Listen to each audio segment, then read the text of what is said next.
I'm usually got a class and I'm talking to a class, and I see faces and there's a bit of interaction. Now I'm just talking to a blank, well, not a blank screen, a screen. The first thing I need to ask you is whether on your screens you do have a thing called Introduction to Bookkeeping. I'm not, you see, because I'm busy now and I don't know if I've got it. I don't know if you can see me. I don't in fact know what the devil is going on here. But can have you all got this Introduction to Bookkeeping? Can you just put up your hand, one or two of you, if you can see it? I don't see Prudence. Hello, sir. This is Prudence. We can only see you, sir. We don't see you. Not. Okay, hold on a I second. see you sharing your screen. Wait a minute. Okay, hold on a second. This is there we go. Okay. Perfect. We see it. You see it now? Yes, we do. Okay, what I'm trying to do though is I'm trying to pull. I just want to try and pull this thing because I've got two screens now. There we go. Because then I can see if people are asking me questions. Okay, fine. I think so. Everybody should have in front of them, which is called Legal Practitioners Bookkeeping, Introduction to Bookkeeping. Okay, for me to start off this morning, let me first say, I know that the bulk of you, there are a number of you who've already done certain bookkeeping, either at school or at university. And then there will also be a number of you who have never done any bookkeeping in your lives before. Now, for those who have done certain bookkeeping, you might find the pace is too slow. And I've just got to ask you to have patience and take your time, because I've got to try and get it into more those people who have never done bookkeeping before, because each and every one of you wants to pass. I know also there's probably quite a few of you who've already written the board and you don't know why you've got to do this. Well, nor do I know why you've got to do it. But anyway, those are the laws. And the way that we're going to do this is I'm breaking the course up into various sections. The first section will be called an Introduction to Bookkeeping. And it won't be in this chronological order. There will be bank reconciliations. There will be a certain amount of theory. There will be Section 86 trust investments. There will be conveyancing. And there will be correspondence, both instructed and instructing. What we're going to do is we're going to do a section of it. And then I trust you have all got the handouts in front of you. I'd like to ask you for initially this morning, you've got that one page which says Introduction to Bookkeeping. I'd like you to set that aside and not look at it, because I want you to think as we're going through. I don't want you just to read it, because that's not going to help. I want you to think, set that aside. And all I need you to have in front of you now is that flow chart. There's a flow chart of a transaction, and there's also the questions. But the questions we will only get to in the next hour or two in a while, because we first got to go through all of this. Usually when I've got a class in front of me, I enjoy it because I ask the questions and it's very interactive. Now I can't ask these questions because obviously you're not in front of me. And that, for my mind, it destroys it. But there's nothing we can do. This COVID has been terrible, and it still is terrible, and it seems to be getting worse. And let's just hope we can get through it. And our big task now is to try to get you sufficient knowledge to pass the exam. But the purpose of this course is not purely to get you through the exam. It's to enable you, to give you sufficient knowledge to be able to comply with the Legal Practitioners Act. That is what it's all about. We're not here to make you bookkeepers. I'm not here to try and make you a bookkeeper. But what I'm trying to do is imbue you with sufficient knowledge that even if you appoint a chartered accountant as your bookkeeper, because I know that many of you say, listen, why do I have to do this? When I start to practice, I'm going to get a chartered accountant or a top-class bookkeeper, and they're going to do it all for me. But the buck doesn't end with them. The buck ends with you. If they pull the wool over your eyes and they mess around with your trust, you are the person that is going to be struck off the roll. So before you go into practice, you need to understand what your responsibilities are. And that is what the purpose of this whole course is. It's not to make you bookkeepers, just to give you sufficient knowledge in bookkeeping to be able to comply with all those rules.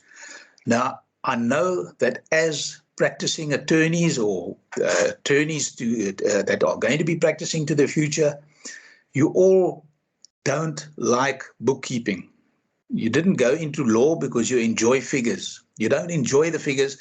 All I can ask you very kindly is please keep an open mind. What we're going to work through here and what you will learn through here, you will be able to link it to your own personal life. And if one day you go into a business, you'll also be able to understand it. So please have an open mind as we go along. If you've got questions, you can put your hand up and I'll see if I can. I'm not too, maybe I'll get better as the day goes by. Or I doubt that because I'm not too good with all of these technological things. But if you've got questions, please ask as we're going along. Usually, I enjoy it when I'm in the class because I can ask the questions and I can look around and I can see, because sometimes your mind starts to wander when you're listening to me droning on forever. And I could ask the questions, but yeah, I cannot do that. I can't ask the questions. So I've got to ask you to try. Please keep yourself together. I hope you've all got free sheets of paper, because what is going to happen is you are going to do the exercises, then I'm going to do them with you and give you the solutions. What will happen is at the end of today or tomorrow, Prudence will send you all the solutions to these questions that I've given you here, so that when you go back and study, you will have all the solutions. You'll be able to continue and work through with that quite easily. All right. Mr. Tikok, it's Prudence. I'm sorry to disturb you. You can ask them the questions. You see their names appear on when you click on participants. So you can just pick and choose anyone and ask them questions, and they can unmute themselves and answer. So it is very interactive. Oh, I see. So I don't have to unmute somebody or anything like that. No, they are able to unmute themselves and they can just answer. Can I just try that? Can I say? Yeah, you can. Could you say hello to me?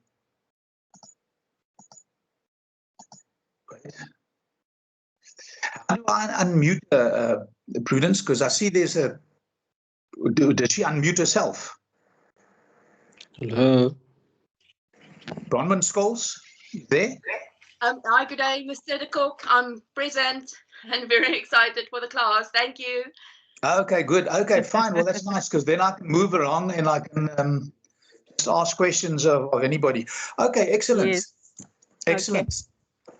All right, let's start off with the first question that I want to ask you. And remember, I've asked you that introduction to bookkeeping, that handout that I've given you. Please don't look at it now, because I want you to think through what we are actually doing. Why do we keep a set of books, and what is their purpose of use?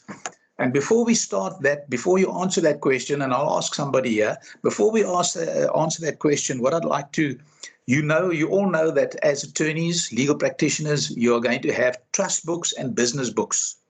We are only working with the business books for the moment. Later on in today, we will move on to trust, but for the moment, we're just purely working with a set of business books. Now, as a business, why do we keep a set of books, and what is their purpose? Excuse me. And one other thing, if I do ask a question of somebody and you've already written the board, please just tell me, listen, I've written the board, then I'll move on to somebody else. I don't know who's written the board and who hasn't written the board, but it's more important that I get somebody who has not written the board and ask them the questions, as opposed to somebody who has already completed it. Okay, let's, why do we keep a set of books, and what is their purpose and use? Victoria, ask you, Victoria Loubser. Are you there? Hello, Victoria Loubser? No. Okay, well then, Bronwyn, can I go back to you? Good day. I have passed the board, but if you want to perhaps pass the question. Look, if you pass the board, then let me move on to somebody possibly hasn't let. Let me ask you, Shannon Solomon. Hi, hello. Basically, just to record your transactions to make sure that everything meets up at the end. Yeah. Okay, but I agree with you. It is to record the transactions, but why do we want to record those transactions? What for? Why do we want to record them? What do I want to record them for? Yes, I want to record them, so I've got a record of all the transactions, but what is the use? To make sure everything adds up in the end. Okay, but when you're running it, what I also want to ask you all, when we're doing this, what you need to do is you've got to try and think very practically, please, very practically. I want you to, when we do these questions, especially the questions, I want you to put yourself in that you are the actual attorney. When you read there, when they tell you John Ransom or whatever it is, you are John Ransom, and think of the whole thing, because if you understand a transaction, it's very much easier to record it. Now we're going to keep the set of books. And why are we keeping the set of books? When you're running a business, it's like you want to measure the performance of that business, not so? We want to measure, if you are one of these Saturday 5-kilometer runners, invariably what do is you keep your time. And most people keep their time every Saturday, how long it took them to run it. Why? They're measuring the performance. Why do they want to measure the performance? Because they want to improve. And if we're running a business, is there any difference to that? So why do we keep your set of books? It's to record all the transactions, but for what purpose? It's to measure the performance of the business. So let's have a look here on the screen now. I hope you've got this there. Everybody got it. I trust you have got it. We can just see it here. We want to measure the performance of our business. If we run a race, we record the amount of time it takes to run a certain distance. Why do we do this? The next time we run, we want to improve our previous performance and monitor how we're doing. That is, we need information to manage our performance. What is the performance here? It's our business. We want to manage the business because we want to improve it. Now, what is it that we're actually measuring about a business? What do you want to know? If you are running a business, what do you want to know? Could I ask Ray? Ray Sauls? Hi there. Good morning, Mr. De Kock. Morning, Ray. So the question is why we want to know. Yeah, what do you want to know? Oh, we would want to know because we like to know where we stand financially, whether you're making a profit or whether we are losing. Perfect. We want to know if we are making a profit, because let's say you decide to go sell, you set up a little shop to sell pies. What do you want to do? You want to measure, you want to see, are you making a profit? Because why did you say that? You don't want to start a business to run at a loss. So you need to know if you're making a profit. So the very first measurement that we want is, are we running at a profit or a loss? All right. Now, what are the elements of a profit or a loss? How do we calculate if we're running at a profit or a loss? Let me just have a look here. I don't know how to get you. B van Schoor, are you there? Hello? B? No. Ashley Gardner, are you there? Hello, Ashley? Yeah. A number of people not here. I don't know. She's also not there. Excuse me, Prudence. Prudence, are you there? Mr. De Kock, I'm here, yes. Look, I've only got 6 names on my screen. How do I get more names? How can I get to the other 119 people that are in here? Okay. You see on the tab there's that logo with small people on it. I don't know how to. The show participants. It shows 2 people. I don't know what it is. Okay, but yeah, you click on that, it says show participants. So if I say Charles Hein, if you say show participants next to the bubble for the chart. Oh my word. Somebody has just put a thing you said. Somebody just put a message on here quickly saying that they are doing it on their desktops and they can't listen or something. That just means they don't have a camera on, so you won't be able to see them. But they are here. I'm not sure if Okay. Ashley Garnett seems like she's Right, not able to speak. Kathleen? No. Yes. Hi, Mr. de Kock, I'm here. Oh, good. Kathleen, so if we're running at a profit or a loss, how would you work out a profit or a loss? Maybe, yep. Yeah, just think of the pie story that I just told you about. So you have a look, maybe have a look at what you started with and where you are now, and maybe the difference between the two. If you have a positive difference, then you have a profit. If you have a negative difference, you've run at a loss.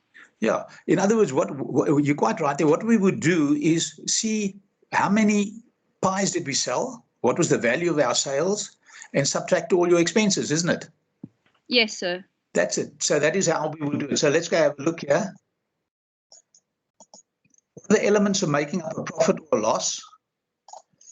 And if the profit or loss is equal to the income less the expenses.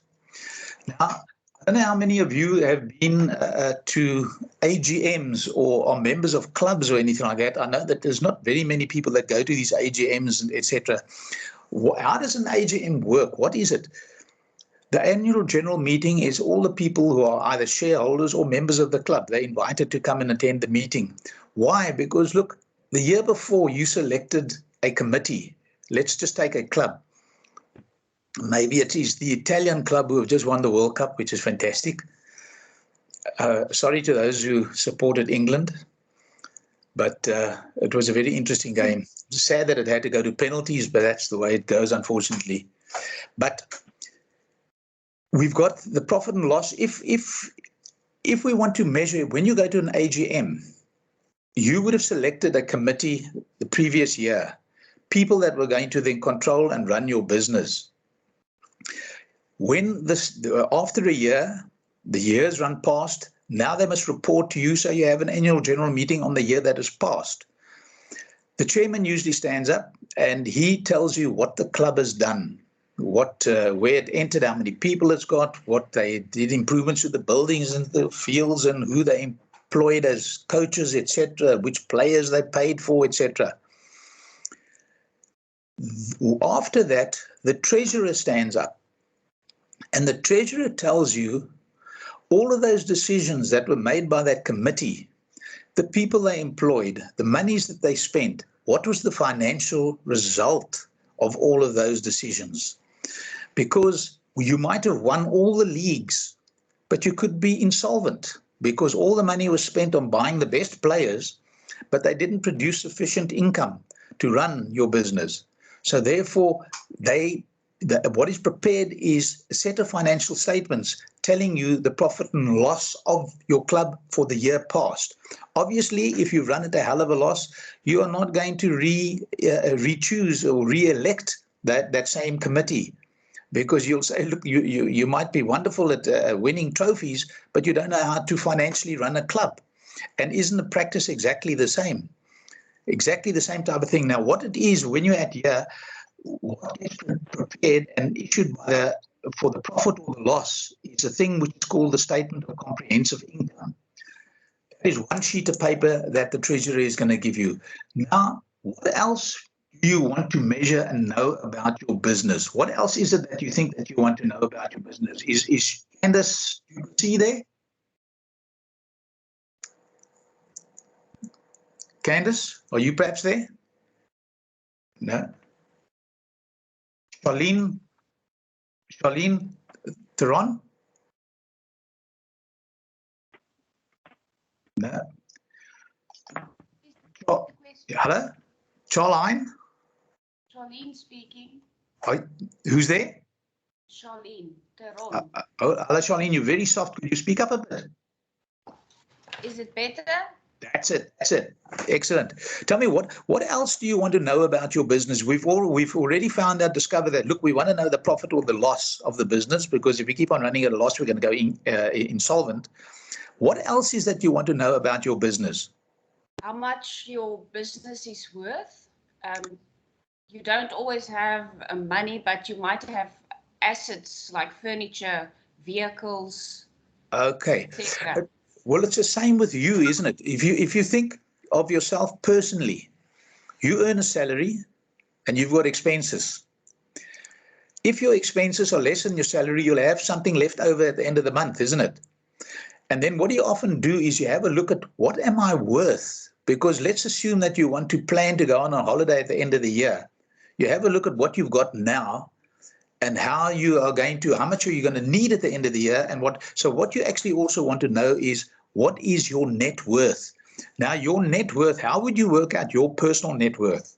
If I ask you, I don't want you to give me figures, but just tell me, how would you work out your net worth? I would take my income and subtract all my expenses, and whatever I have left, I'll invest it or save it. Now, but hang on a second. We've just said if you take your income and subtract your expenses, you're working out your profit. Yeah. Or your loss. But that's not your net worth, is it? No. If I asked you, what are you worth now? What would you list? You'd go list everything that you own, correct?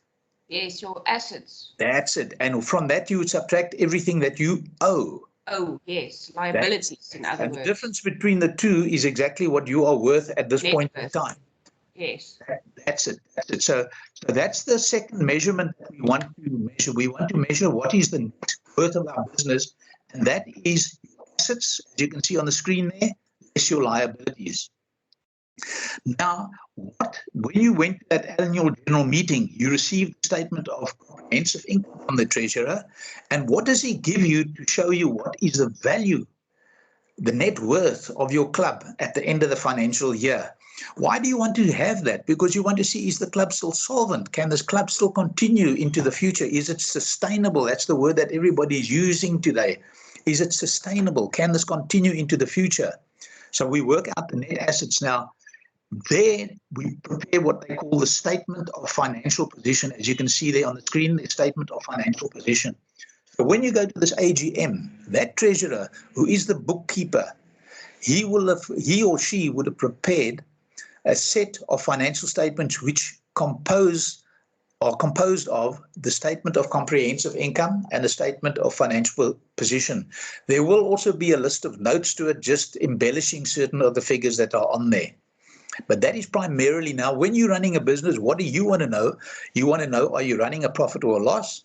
And you also want to know, what is the net worth of the business? The profit and loss is straightforward for us. We understand we don't want to run at a loss because we're going to end up bankrupt. But who is the user of the statement of financial position apart from yourself? Who else is interested in knowing your net worth? Well, obviously you are interested because you want to know, are you still solvent? Where are you going into the future? But who else would be interested in it? Well, if you wanted to sell your business, whoever's going to buy the business is going to ask you, well, what are you telling me? What is it worth? What are the assets that you've got? And what does this business owe if you want me to take it over? So that is the one thing. Who else would be interested in it? Well, if you want to borrow money from somebody, they want to see, are you solvent? They're going to ask you, well, all of you any of you who have bought a car or anything, have financed anything, what did you have to give them? You had to give them a list of your assets and liabilities. Why?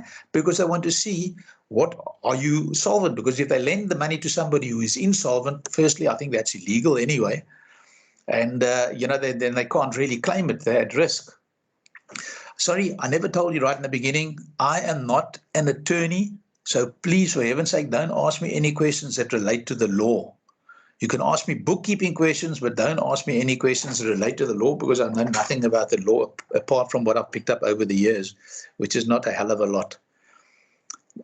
So please, now, let's go back here. So this statement of comprehensive income and the statement of financial position, this profit or loss here, is this measured over a period of time, or a point in time or over both?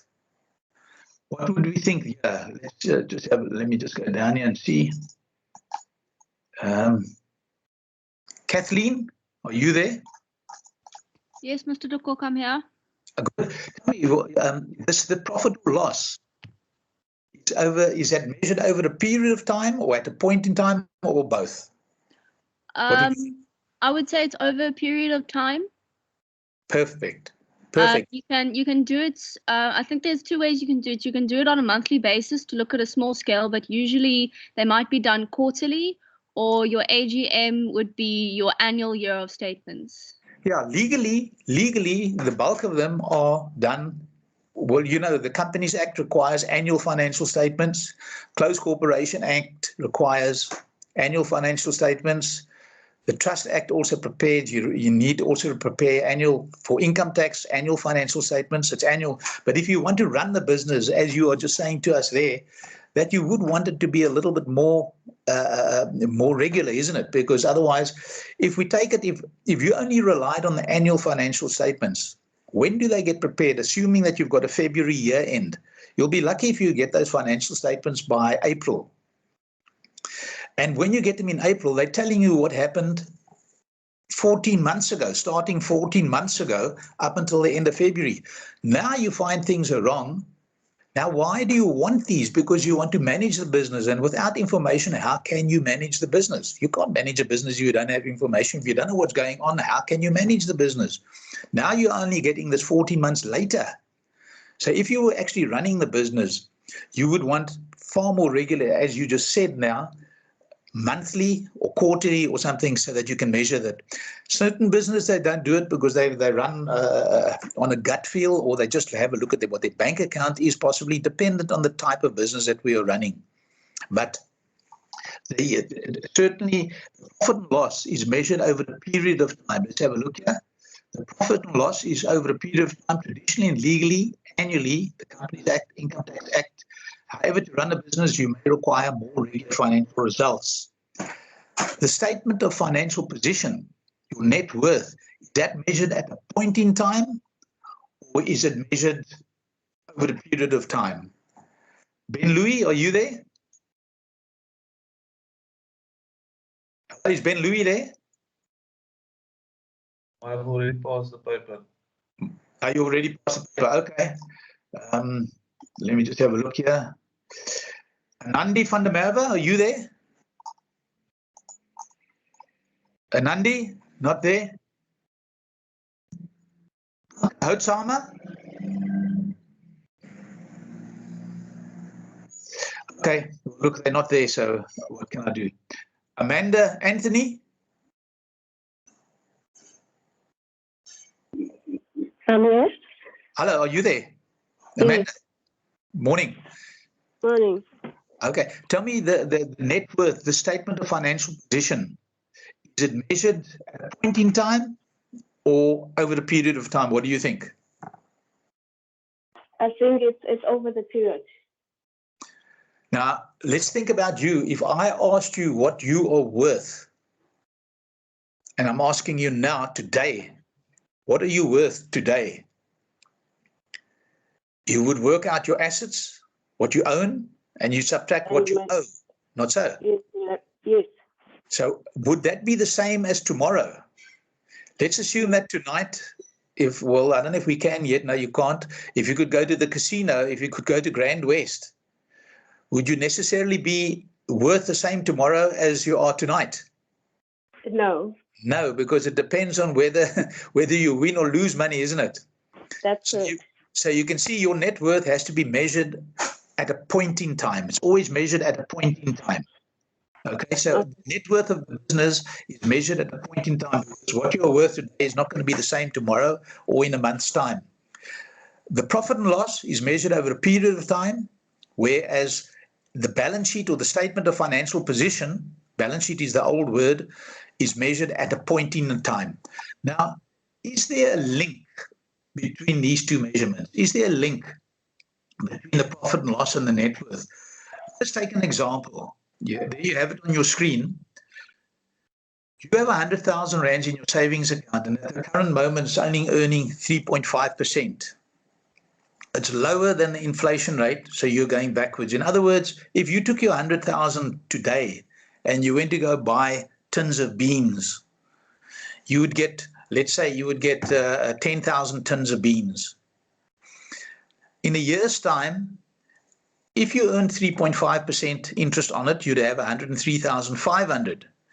But if the beans price went up by more than 3.5%, you're only going to be able to buy less beans. So in other words, you're going backwards. You're going to buy less tins of beans. So you're going backwards. So because you're only earning 3.5% and you know it's less than the inflation rate, you realize that you're getting poorer year by leaving your money in a savings account. So you decide to seek a business opportunity that will provide you a better return to grow your wealth. Now, I don't know, is Amy Stevens there? Amy, are you there? I'm here. Hi. Amy, now, if I offered you an opportunity where I tell you that I can guarantee you a return of 48% return on your 100,000, what would your reaction be? Yes, go ahead. Would you jump into it? 48, I think. 40, a return. yeah. Well, I don't really know a lot about accounting, but if you can, I don't know. No, but it's not a counting question. This is just a normal question. It's a day-to-day question.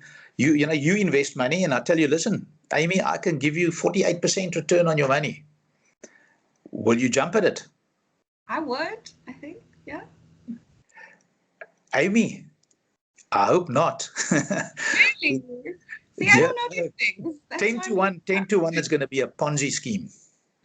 Oh, wow. Okay. Yeah, no, because look, where are you going to get 48%? You know, you always have to be extremely wary when people come and offer you these wonderful things in glowing terms, because you can rest assured it's a scamster and he's trying to catch you. And I can guarantee you, every one of the 127 of you, sometime in your life, you're going to be scammed by somebody somehow. I've been scammed myself. And what actually causes the scam is your greed. It's the greed, because you see the 48%, you see, wow. Well, we've just seen now recently with this crypto. I don't know if you've seen it. Many of you have seen it. There's crypto. And they've caught some extremely wealthy people. And it was two young boys of the age of 21 and 19. Who started off, I think their names are Kaji, and they've disappeared. That nobody knows where they are, but there are billions of rands that have been lost. They were offering the people double their money by the week, by the month. It's crazy, and the people fall for that. Now, if you get 48%, for heaven's sake, if I can just give a word of advice to everybody, walk away rather, because what we all know is that return is linked to risk. The higher the return, the greater the risk. When you got your 100,000 with a savings account in the bank, the risk is extremely low. That's why the interest is only 3.5%. But so somebody comes with 48%, Amy, walk away. Rather, hang on to your money. The risk is losing your capital. Now, anyway, but you now find a business that can give a return of 20% on the money that you invest. So you have a look at it. You weigh it all up. You have a look. What is the nature of the business? What does the business do? What is the history of the business? You try and find out what kind of results has it had for the last 3 to 5 years. Who's the management? Who are the staff? Where's the situation? What type of industry is it in? What is the future? Is it sustainable? For example, maybe going into motor vehicles now, petrol motor vehicles must probably not be the wisest thing, because everybody's going towards electric. Something similar like that. I know that's a bit crazy, but that's similar. But anyway, you find a business that can give you a return of 20%, and you've done your due diligence and you decide to invest. But to obtain this investment, the person who brought it to you, the broker, says, listen, you must give me 6,000 Rand as a commission to introduce you. So now let's have a look. What is your worth at the end of the first year? If we go over here, let's have a look what we've got. On the 1st of March 19, your capital that was invested was 100,000. So your net worth, the business. Now look, this is a business. You're taking 100,000 out of your own personal savings and you're putting it into this business. Okay. So you're wearing two hats. You've got your personal hat with your personal money, and you got your business hat. This is your business hat. You're taking 100,000 and you're putting it into this business. Now you earn 20,000. 20% on 100,000 is 20. But to do that, you had to pay expenses of 6,000. Now, let me just have a look here. If there's a few other people I can ask here, maybe. Ricardo Kutsi, are you there? No, I don't think so. Ray Sauls? Ray, are you there? No. Mr. Tikok, it's prudent. I've been advised by some candidates that their work desktop does not allow them to use the microphone. So they are there. Maybe if they can just type their answers in the chat, if you are able to see that, but they are here. All right. Okay, well, look, I'll tell you what I'll do is I'll just keep moving along till I find somebody who is there. You know, I'll just, Okay. I think that's probably the easiest. Otherwise, I've got to be looking here and seeing what is being typed and all of that. That's going to be a bit confusing. Let me That's ask noted. Ross. Let me ask Ryan Harley.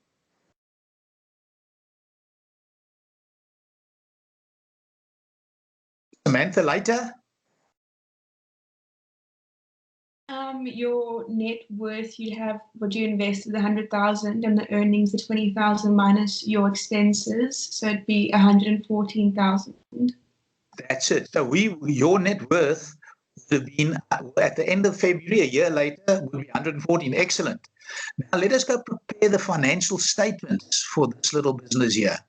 Our statement are comprehensive, which is going to show us our net income.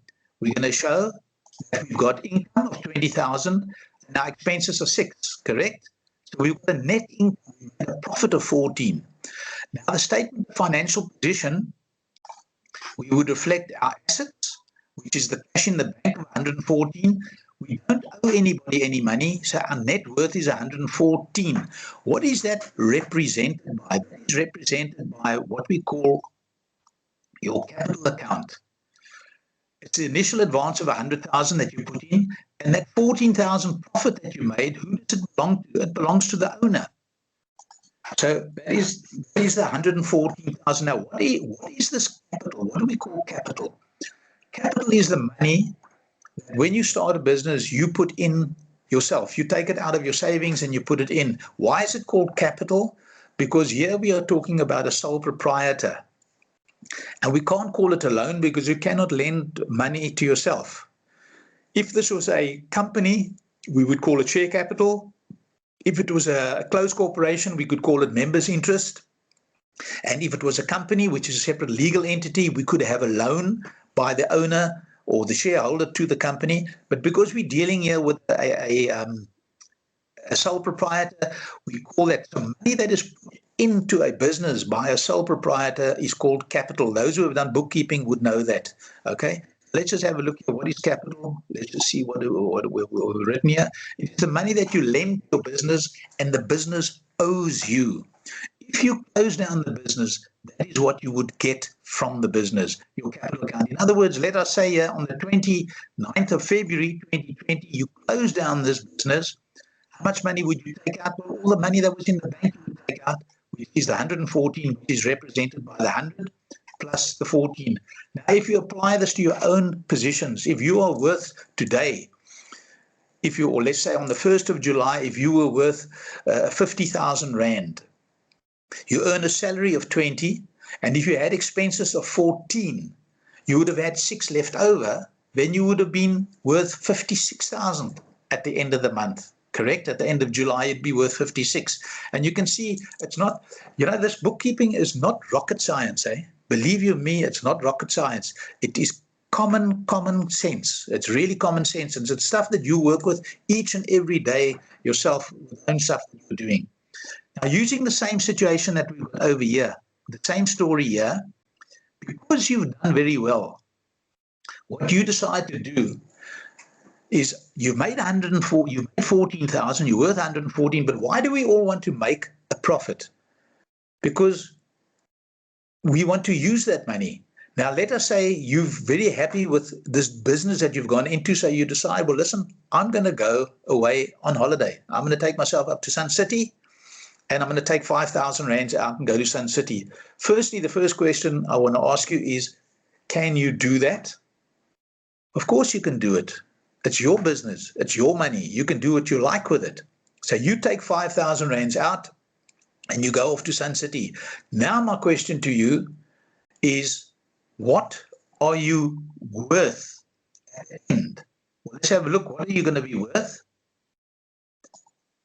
It was 114 and you took 5 out. Your logic is going to tell you, well, what am I worth? I'm worth 109,000, correct? Because we still got the earnings of 20 and we've got the expenses. Let me just try to find wherever it is, the expenses. And what is your net worth at the end? Another question I want to ask you, Priyanka, are you there?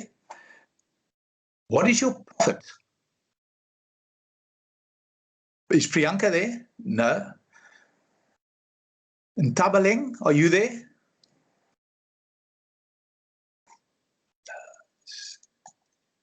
Tabaleng, are you there? Natasha, are you there? No. Nina? Nina Laba? No, also not there. That doesn't work too well at all.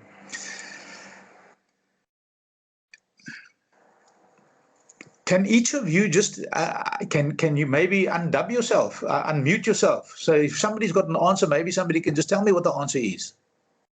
Or venture a guess. Nobody? Morning, sir. It's Yvonne speaking. Yes. I would say 9. Sorry? What would your profit be now that you've taken that 5,000 to go to Sun City? I would say 9,000. Okay. Now, you know what this is taking us to here is, what is the definition of an expense? What is the definition of an expense? I don't know how many of you have done income tax. And if you remember the general deduction formula, an expense is money paid out in the production of income. Now, this 5,000 that you paid out here to go to Sun City to go on holiday, what's that got to do with the actual business? It's got nothing to do with the business. You agree? So therefore, the profit doesn't change. The profit remains. You still, your business, you know, that 5 is not related to the business at all. It's not related to the business. It's money that you've taken out, which could be some of the money that you put in initially, or you're taking some of the profit out for yourself now. So your profit doesn't change. Let's have a look at the statement of financial position. Yes, it is 109, but let's go have a look now. What have we got here? The capital account, you put in 100,000, you made a profit of 14, but you drew 5,000 out. Now you're 109. In other words, why do we make a profit? Because we want to use the money for those pleasures that we enjoy in life. And this is what it is here. So, but when you take that money for your own domestic use or for your own pleasures, it's got nothing to do with the business. All it is the business is repaying you the profit that through your efforts you've managed to generate, or it's repaying you the initial money that you lent to it. And that we call drawings. So in other words, let's just have a look. What do we manage to understand so far today, or try to understand, and I hope it is a little bit clear to you. To measure our performance, there are six things that we need to know about the business. And what it is that we need to know about the business is, firstly, what is the income of the business? Number 2, what are the expenses? Because this is going to give us our profit or loss. Then we want to know, what are the assets of the business? This is what the books, the recordings that we're doing, it's got to tell us. What is your total income? What is your expenses? What are your assets? What are your liabilities? What is the capital into the business? and what is the monies that you've drawn out. Now, if somebody could give me those 6 items, I can prepare a set of financial statements. You could prepare a set of financial statements. You use the income and expenses to work out your net profit, the assets and liabilities to work out your net worth, and then your capital and drawings to show you where and how, what money you've taken out and put into the business. So books must give us a split up of all of this here. Now, when we talk about implementation, let's assume that this little business that we've got over here that we entered into, it was legal practice. It was a legal practice, and this was a set of financial statements that your bookkeeper gave you. He says to you, you made income of 20, you've had expenses of 6, and this is what you're worth. Well, you must probably be reasonably happy with it because you will look, at least I've made a profit. But now if you were managing this business, would this set of financial statements satisfy you? Clearly not, eh? Clearly not. It wouldn't satisfy you because you don't have detail. For example, maybe these expenses shouldn't be 6, they should only be 4. You know, I know that I told you you paid a broker, but I'm just saying, imagine that this is a legal practice. You want more detail of what is the income, expenses, what are the assets, what are the liabilities. Okay, so let's have a look.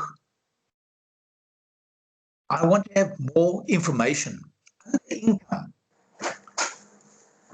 If I can ask anybody here, is anybody? Sorry. Hello?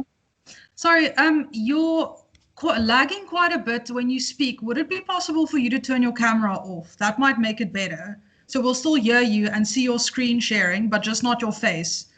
Okay, so I'll just turn it off here? Yes, with the camera button. Is that better? Yeah, let's see how it goes. Okay, right. Well, while you're on there, while I've got you, income. If this was a legal practice that we were running, what forms of income would a legal practice have? That would be like your client fees, I guess. Fees, 100%. What other types of income would you have in a legal practice? What would you say? We've got anybody else here? If you want to venture, I mean, we won't all talk, but I mean, I'm sure 1 or 2 of you, we can, if you can also assist. Other types of income, as opposed to me trying to call for somebody, maybe it's easier. You just tell me, listen, this is what we've got. One so far, which is fees. What other kinds of income do you think we would have? Anybody? Interest? Interest, correct. Now, the interest that you're talking about would be interest if you had excess funds. What you wouldn't leave them lying in a current account earning no interest. You'd invest them in a savings or a call deposit or something, correct? What other kind of interest could there be, though? And think practically here. Anybody else? Outstanding fees. Outstanding fees, perfect. We could have, if people don't pay you on time in terms of the credit terms that you've granted them, what do? We charge them interest. And another more obscure one could be rent. For example, you decide to run your practice from a house. Initially, when you start off your practice, it's too large, the house. So you rent out portion of the house to somebody else. Okay, you rent it out and you earn, you sublet it and you earn rent. Let's have a look at expenses. In a legal practice, any of you, if you can just tell me, just shout out what, give me an expenses that you would expect to find in the legal practice. Salaries. Salaries, perfect. What else? Rates and taxes. Yeah, carry on. Anything from electricity to your telephone bills to your internet bills. I guess cars, if you have cars. Yeah, is a car, tell me, when you say car, what do you mean by that? Like the petrol expenses. Okay, the car expenses, motor expenses. Yes. Okay. Tell me what the question I want to ask you all, disbursements. is what is a disbursement? What is a disbursement? Is it an expense? Yes. But it's usually paid out of the business account. It's like sheriff's returns, tracing fees. Yeah. And is that an expense? It is, but it's paid out of the business account. And Yeah. recovered later on from the client. Okay. So if you're out of business, you're saying it's an expense. Now, I want you to think about this now. I want you all to think about this. When I pay the sheriff, who am I paying the sheriff for? This is an important thing you'll see later on. It's extremely important because otherwise you can get things very wrong in the bookkeeping. It's just to understand it. When I pay the sheriff, who am I paying the sheriff for? You're paying for the client. That's it. So am I not going to say to that client, listen, I've paid the sheriff on your behalf. You owe me that money. Is that correct? Yes. Yes. So therefore, when I pay the money out to the sheriff, have I got an expense? No. You have I've just changed. That's it. I've changed one asset. Instead of having money in the bank now, I've got somebody who owes me money, but I've still got an asset. Correct? Does everybody follow that? Yes. Yeah, it makes sense, isn't it? If I ask you, I say, listen, you ask me to buy you a hamburger. I go down the road, I go down to Kentucky and I buy you a hamburger. I had $50 in my pocket. Now I don't have, I've only got a hamburger in my hand, but you owe me $50. I haven't had the expense because I'm not going to eat the hamburger. This hamburger you're going to eat. So it's your expense as my client. So therefore disbursement is not an expense. So let's have a look at the list of disbursements and expenses I've got here. And it is not exhaustive. You've got bank charges. If you're running a bank account, you've got bank charges. If you're running an office, you've got to have cleaning, you've got salaries. Telephone, I've got salaries twice here. Motor expenses, station, electricity, rates, rent, etc. Now tell me, okay, let's leave it at that. Assets. What are the types of assets that you'd expect to find in a legal practice? Now, you are all, most of you are in a business. Just think of what is around you. When you walk into your practice, have a look at your practice. What are the assets that are in your practice? Can you shout out a few of you, please? Property and plant. Petty cash. Yeah, property and plant, computers, some more. Petty cash. Yeah. Okay. So we got fixed property. We've got equipment so far. You've mentioned. What other ones? We've got furniture. I think you mentioned vehicles. What else could you have? Cash. Cash. The money in the bank, isn't it? Isn't that an asset? Yes, it is. Yeah, we saw above here. Investments. In the bank was an asset, isn't it? So therefore, cash in the bank is definitely an asset. If you had excess money in the bank, you invest it because we are earning the interest. To earn the interest, I must have an asset. So I've got investments. About what is the biggest asset that you not the biggest, but one of the most important one in any practice? Our debtors. That's it. The people that owe you money. You do work for people, and they owe you money. Those are the debtors. Those are assets. And of course, the cash in the bank. Now, what is petty cash? Who knows what petty cash is? What is petty cash? You've all heard of the term petty cash, but have you ever tried to think and say to yourself, what is petty cash? Well, in all of your practices, you all have tea and coffee and sometimes some biscuits and there's newspapers lying around, etc., whatever it is. Now to buy that stuff, to go and buy the sugar and the tea or something, somebody's got to go buy it. So invariably, you've got the messenger or the person who runs the canteen for you, whatever it is. And you would therefore you'd go down with your card out of your business account and you'd go draw, for example, 500 Rand. That 500 Rand you'd bring back to the office, and whoever you authorized to run, who's controlling, the buying of all these petty things, You would give that person the 500 Rand, they would keep a petty cash box and they'd put it in the petty cash box. At that point in time, when I've drawn that 500 Rand, have I got an expense or have I got an asset? I've still got an asset, isn't it? Because instead of having 500 in the bank, I've now got the money in a tin. I've got it in the petty cash box. As and when I use that 500 Rand to buy sugar and coffee and tea, so my asset diminishes and my cleaning and teas and refreshments would increase. Okay? The cash in the bank would decrease and that would increase. In other words, petty cash, the balance of money that is in the petty cash at the point in time, and at that point in time is the date that you're doing the balance sheet or the statement of financial position, that would be an asset. Does that make sense? Yes, it does. Okay. Now let's go have a look at the liabilities of legal practice. And if I can give you a hint, have a look at the assets. And that's going to give you a very good idea of the liability. When you buy fixed property, how do you buy fixed property? How do you finance it? A bond. A bond. Perfect. When you buy equipment, how do you finance that? If it's huge, if you buy computers worth 100,000 or 200,000, how do you finance that? A higher purchase. Installment sales? And credit. Okay, and vehicles, exactly the same, isn't it? So what I'm saying, if you look at the assets, you can get a very good idea of what the liabilities would be.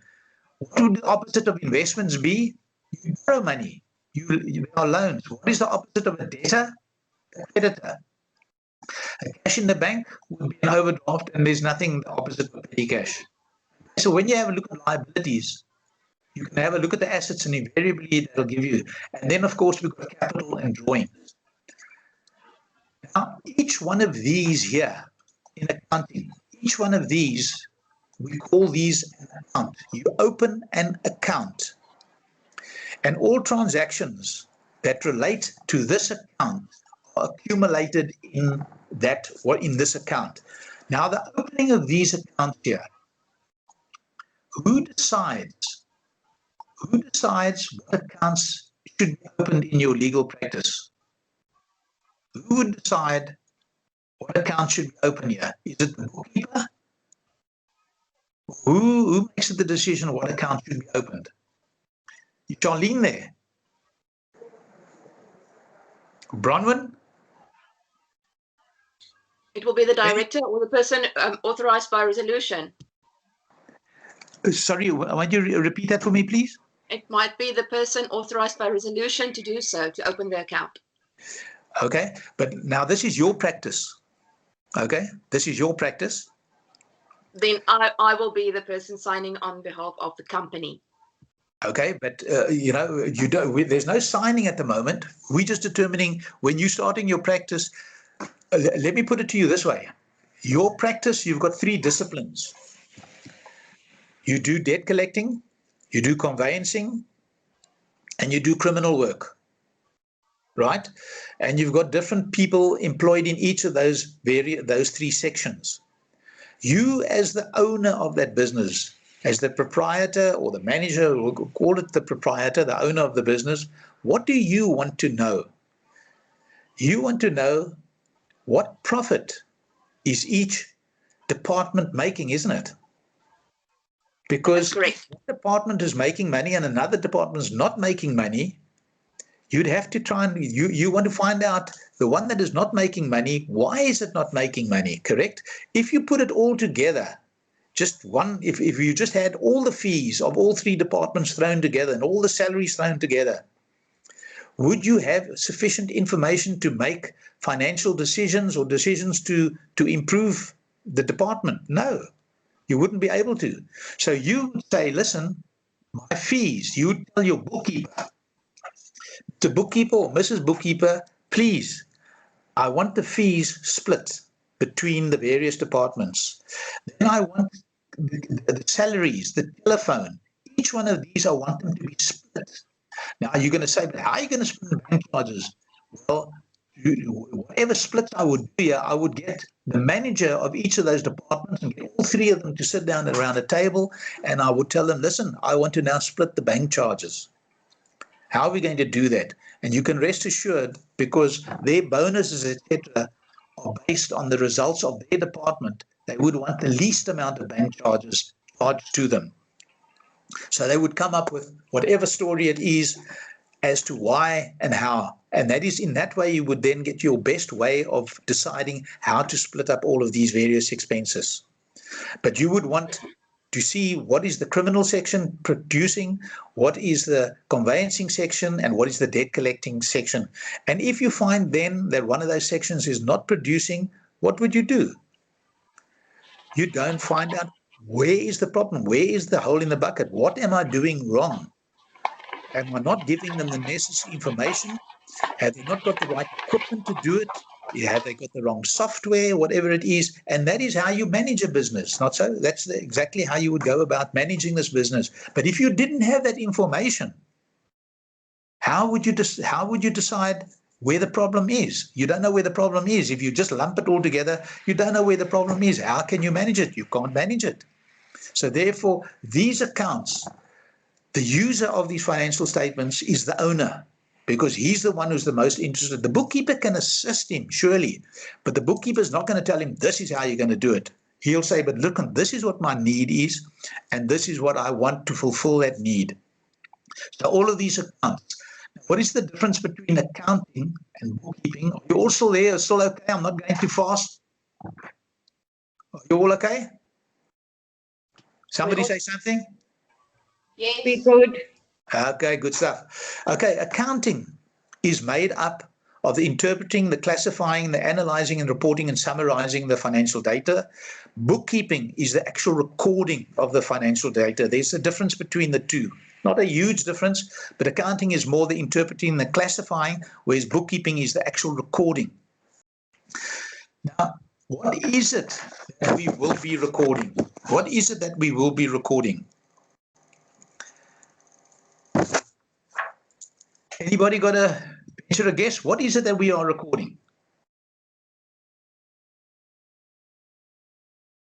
Nomchebo?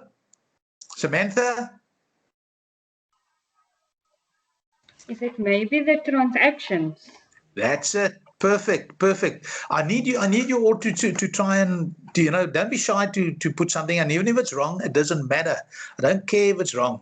You'd rather ask the question, because if you get it wrong, believe you me, there's 50 other people also most probably got it wrong. But I need you to talk to me, because it helps me to know where you are, how you're thinking, and then I can.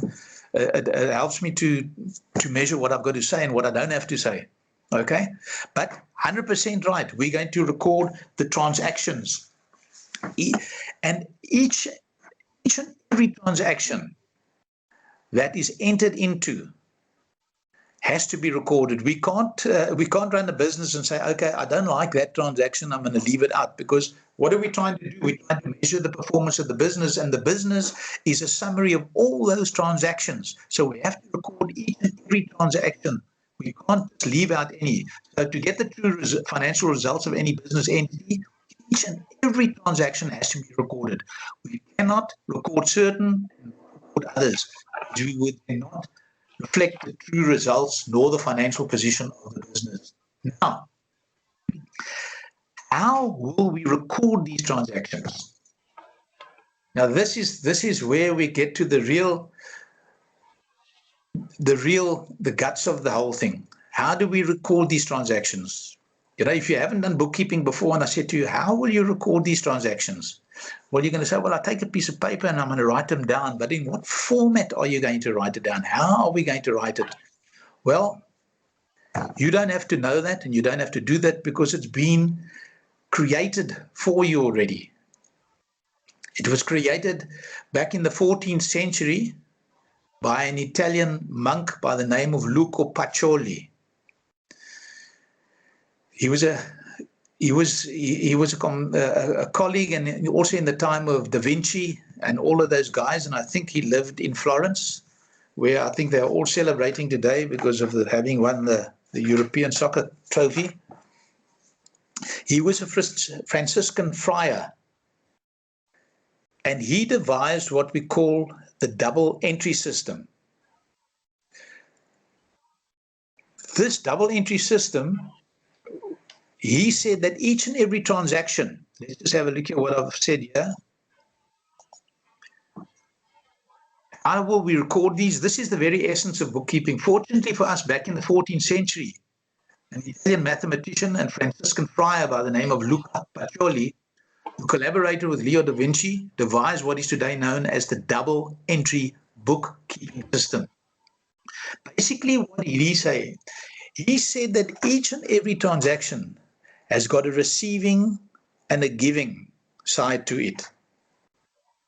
It's got a receiving and a giving side to it.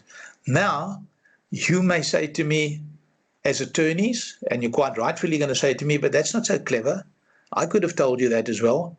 If I pay a salary to Mary Ann over there, there's me and there's Mary Ann.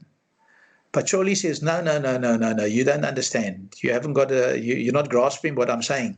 He says, within my set of books here, within my recording of the transactions, there's a receiving and a giving. And what is he saying? He's saying over here that when I've got a transaction, one account is going to be receiving and another account is going to be giving. And the amount that is given is exactly the same as what has been received. In recording the transaction, we've said earlier on, we open an account for all of these. Why do we open accounts for all of these? Because we want to get management information. I want to know how much salaries I paid in the year. I want to know what my motor expenses were in the year. I want to know what my fees were in the year. Now, what Pacioli says to you, he says, listen, when you enter into a transaction, one of these accounts is receiving value and the other account is giving value. Okay? Now, let us just take, for example, here.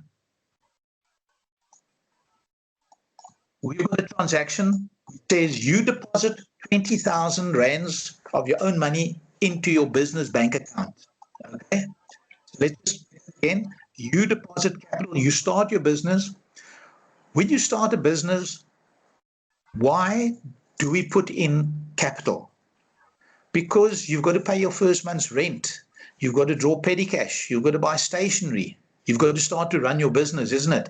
So you need to have money. So you open a business bank account and you put 20,000 into that bank account. Now, when you put that 20,000 into that business bank account, and we are recording the books of the business, we're recording the business books. When we put that 20,000 into the bank account, number one, is there a transaction? Yes, of course there's a transaction. Now we go and have a look and we say, what account is receiving, these accounts, what account is receiving and what account is giving? Well, if you put 20,000 into the bank, didn't money go into the bank? So the bank account is receiving. And what is giving? Capital is giving, because you are lending money to the business. So that transaction, when we record the transaction of you put 20,000 into your business as capital, the bank account is receiving and capital is giving. Now, when you want to work these things out, in many cases, follow the money. Have a look, where is the money going in or out? Okay, so here we can see money went into the bank, so the bank is receiving and capital is giving. Because capital, where is the money coming from? You are giving the money. The second transaction, so over here we're going to say receiving, the account that is receiving or giving, the bank is receiving over here. And in accounting terms, we call this a debit and a credit. There are terms that come from Old Latin or Greek, I'm not too sure where they come from. There's a debit, but we will understand the debits and the credits in a while's time. But just think about the receiving. The account that is receiving is the bank, and the account that is giving is the capital. The second transaction that you've got is you pay your first month's rent of 2,000. You pay your first month's rent of 2,000. Laura Ann, are you there? Yes, sir. Okay. Now, do you want to help us here with what account is receiving and what account is giving? When Okay, you pay your first so- month's rent and follow the money again, eh? Okay, so you're going to pay out of your business. Yeah, but wait a minute. This is all business, eh? What account are we paying out of? It is all business. Carry on. So we're going to pay out of Yeah, where's the money going out of? the cash in our bank. That's it. So the bank is giving, and what did we use the money for? For rent. Why did we pay it? Because we need, it's an expense here. That's it. And what expense would we put it to? What was the money spent on? Rent, isn't it? Correct. Okay. In other words, what we're saying now is rent. The rent account is receiving value, and the bank account is giving value. Does that make good sense? That makes sense, yes. Okay, excellent. Is everybody clear on that? Anybody not sure? If you're not sure, please just ask and I can try and explain it again. Okay, so here we're going to see rent is receiving and the bank is giving. The next transaction that we've got is... Sorry, Mr. Didikock, can I just interrupt very Sure. quickly? Could you scroll up to the accounts? Yeah. So I just, for your first example, being the investment of the initial 20,000 reflecting both in assets and capital. Okay. Can you just explain to me why the 20,000 is capital as the receiving account? No, wait. Capital is not receiving. Capital Sorry, is giving account. Is giving. Yeah. Okay. Now what I want you to do is think extremely practically. Practically. Yeah. So I understand the rent one. That one makes sense to me. I'm just I also think because we haven't done any examples of capital, I'm just kind of a bit unsure. All right. Let's go back to what is capital. Let's go back over here. We said, what is capital? We said capital is the money that you lend to your business, isn't it? Yes, yeah. And the business therefore owes you. Okay. Okay. So that is what it is. I'm lending money to the business. Now, practically speaking, how do I do this? When I start my business, I open a business bank account. Okay. Yeah. I open it. And now when I started, I take 20,000 of my money out of my savings, my personal savings, and I put it into the bank. Yeah. So the bank received. What is capital? It's a loan from me. We call it capital because you can't have, in the sole proprietor, I can't have a loan. Yeah. So yeah, I see. I was immediately thinking loan when you initially gave the example, but yeah, sole propriety. Okay. That's it. Does that make sense to you? So your capital is effectively money that you've lent to the business yourself, but we can't call it a loan because you can't lend yourself money. Yes, yeah, of course. Okay, so it's just called capital. Does that make sense? Yes, yeah. I just needed. Okay, top class. Thank you. Thanks for the question. Yeah, cool. Now, hello, yes. Sorry, and the expenses, what does that PR and ST represent? Printing and stationery. Thank you. Okay, no problem. I'm glad. Please ask the questions as we go along. I don't want you sitting there and you don't know what it is. Just ask the questions. That's fine. It's nice because it makes me feel we are working together. That's great. Now, here we go. You invoice Abe fees, 3,000 for work done for him. One of your clients come in. That's why I'm saying again, let's go back. We're doing this very practically. And I want you to think, put yourself, I'm a legal practitioner. Here I am in my office. Abe comes in and Abe says to me, listen, won't you do some work for me? And I do work for Abe. And I then have completed the work and I charge him a fee. I charge him a fee of 3,000. In fact, how do I charge him a fee? Wow, I don't know where you guys are, but it's pouring here at the moment. I'm in Belleville and the rain is coming down in buckets. I can hardly hear myself with making such a noise. But how do I charge anybody a fee? How do you charge fees at your offices? Anybody? Wouldn't you invoice? Yeah, you make out an invoice, isn't it? An invoice is made out. I know that most of you, it's made out on the computer, but somebody's got to feed that information into the computer and then it generates an invoice. What is going to be on that invoice? There'll be a date. There'll be the name of Abe, his address. It'll have a specific reference number, and it'll describe the work that you've done, and it'll show the 3,000 rands there. When you give that invoice to Abe, because remember what are books? It's recording the transactions. Is that right? When I give that invoice to Abe, do I have a transaction? He hasn't paid me. Do I have a transaction? Take your time, think about it. Take your time and think about it. And there's no debit and credit. There's only the debit. Okay, but hang on. There's only a debit. But no. But answer the question though. The question is there a transaction? There's a transaction. He's a creditor. A creditor or debtor? Sorry, debtor. Yeah. Yeah. Look. Now I want you to put on your legal caps. Put on your legal caps. Forget about the bookkeeping. If I make out an invoice, I've done work for Abe, and I make out an invoice and I give him an invoice. Does he legally owe me that money? Can I sue him? Could I sue him? Yes, if he doesn't pay. Definitely. Of course, I've got a transaction. I've done the work. Our agreement was I will do work, and when I'm finished the work, I'm going to send you an invoice, and you have to pay me within the credit terms. So until I've sent him the invoice, I've got no transaction. But once I've made out that invoice and delivered it to him, I do have a transaction, and he does owe me the 3,000 rand. Correct? So the first question we ask ourselves is, do we have a transaction? Yes, I have got a transaction because Abe now owes me. Now my questions are, what account, let's go back up here, what account has received value and what account has given value? The assets. The asset, and what asset? Debtors. The debtor, isn't it?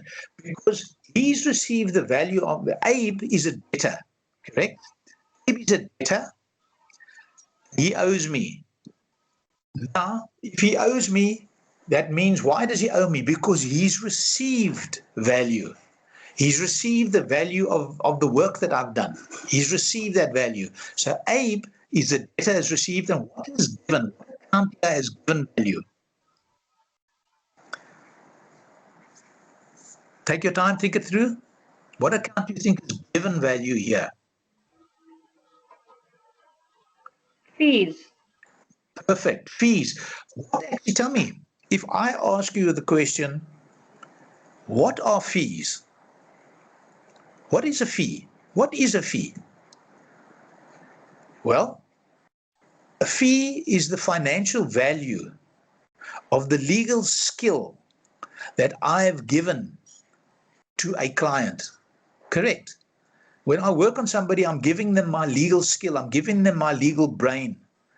And the financial value of that, once it's placed in an invoice, that is a fee. So a fee is always giving. Fees, the fees account is always giving value. Why is it always giving value? It's because it's you giving your legal expertise to Abe, who is the debtor. Does that make enough sense for most of you? So we're saying here, debtor, Abe is receiving, and we're going to debit him, and fees is credit because the fees account is giving value. Is that okay? Yes. Any questions on that? Yes, thanks. Okay. Right. So far, what have we got? We're doing these financial statements, and remember, we're only doing with the books here, the business books. We're using them for management purposes. We want to know what profit or loss we're making. We want to know our net worth. We're going to record each and every transaction, and we want to record each transaction in its receiving and the giving, and what receiving. In other words, we want to have all of this detail here. We want to open an account for each one of these. Why do I want to open an account? Because I want to know how much electricity, what does electricity cost me for the last year? Don't you do that yourself personally at home? Don't you have a look at every month when you get your electricity bill, you have a look at it because you know what it should be. It should be around, say, 400 or 500 rand. And if it suddenly jumps up to 800 rand, what do you do about it? You straight away say, hey, hang on a second, what's happened here? What is it? Oh, wait, it's winter. We've been using the heaters, whatever it is. When you get your every expense, your motor expenses, how much has it been? But it's jumped up. Every month I've usually got expenses of about 1,500. Suddenly now it's 2,000. Oh yeah, but the price of petrol went up. Or wait a minute, I've been driving around loosely. I must be careful. I'll have to limit. Isn't it? You managing your own things, and this is what we're doing over here. Exactly the same thing. Something that you are doing every day. This is what we are busy doing here. So if we have a look at the basis of Pacioli's system was each transaction is two-sided. It's the receiving and the giving side. This is known in bookkeeping as a debit, the receiving side, and a credit, giving side. And it's not to be confused with the parties to the transaction. Now, these transactions, in what books will we record these? Now, all of these transactions are recorded, all the accounts, each and every one of these accounts is contained in a book called a ledger. Afrikaans is a little bit more descriptive, or a lot more descriptive. It's called the groot book. In other words, the main book. It's like the main book, the groot book, but ledger comes again from Greek or Latin, I'm not quite sure. But each and every one of these accounts, in other words, in a manual system, which I know most of you are not going to work with, but in a manual system, you would have a book. And when you open that book, the first page, you might put fixed property. You'd have an account for fixed property. You turn over the page, you'd open an account for equipment. You turn over the page, you open an account for bank charges. You turn over the page, you'd open an account for salaries. In other words, each page would have an account in it. That is how it would be, practically speaking. Okay. Now, the books we would record it in, all accounts are contained in a book called the ledger. Each and every transaction relating to that particular account will be recorded in that ledger account. All amounts received by that ledger account will be debited, and all amounts given would be credited. Now, what types of transactions do we have? What are the types of transactions that you will have?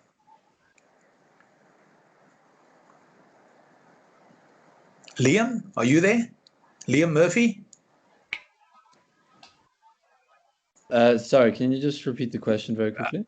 Okay, yeah, sure. Look, I realize it must be very difficult for you guys to sit there and listen to me waffling on all the time, and to maintain your not your interest, but your concentration is very difficult. I understand it must be extremely difficult. It's also more, I'm still going over the entry of the double entry system. So I'm just okay. Yeah, I wouldn't worry much about it if you're not fully understanding it. Stay with me, because you're going to do a number of exercises and you're going to understand it much easier. This is what I'm giving you is like a background. Oh, yes, you must concentrate hard on it, but don't, for heaven's sake, don't let it worry you that you're not understanding it. It's going to come clear. Believe you me, it'll come clear. As I said to you earlier on, this is not rocket science. Definitely not. Now, the question I've got for you, Liam, is what are the types of transactions that we will have? And it's a strange question, because you might, but when I lead you to the answer, you will know it exactly. What are the types of transactions? Over here, let's have a look here. Let's go up here. What are the types of transactions that we've had here? Now, there's a common word in the first two, isn't there? Can you see there? Yeah, you pay. Transactions that went through the bank. Okay. Correct? And here's a transaction that didn't go through the bank. Yeah. In other words, there's two types of transactions that we have. We have transactions that go through the bank account, and we have transactions that don't go through the bank account. Okay. If you deposit money, You pay money, those go through the bank account. But if you invoice somebody and he hasn't paid you, that doesn't go through any bank account. So there's only two types of transactions there, those that go through the bank and those who don't go through the bank. Those that go through the bank are recorded in a book called the cash book. Okay. And the cash book is actually, let's have a look here, there are only two types of transactions. Transactions that go through the bank account and transactions that don't go through the bank account. Transactions that go through the bank account are recorded in a book of prime, first entry called the cash book, and then posted to the relevant account in the ledger. Now, if we have a look over here, I said that all of these are contained in a book called ledger, isn't it? Each of these accounts, I said, you are going to open a page for each one of them. But now when we get to the bank account, as you know, 90% or 95% of all transactions go through the bank. In our Western society, it goes in or out of the bank. So instead of opening a page in the ledger for the bank, we actually open a separate book called the cash book. And that cash book effectively is the bank account in this ledger. It is this account that I'm showing you here. The cash book is this account. It's the bank account in the ledger. But because so many transactions go through it, if I had to open a page in the ledger, I'd have to leave 50 pages just for the cash book. So I open a completely separate book, and that is called the cash book. As I've said here, as by far the majority of transactions of most businesses go through the bank account, the cash book takes the place of the bank account in the ledger. If a transaction is debited in the cash book, the relevant account in the ledger is credited and vice versa. Okay, don't worry about it if it doesn't seem too clear to you. As we get to doing the actual stuff, it's going to come better. And then all transactions that don't go through the cash book, that don't go through the bank, are recorded in another book of prime entry called the journal. All transactions that do not go through the bank account are first recorded in the book of prime entry or first entry called the journal, reflecting both the debit and the credit, and these entries are then posted to the relevant account in the ledgers.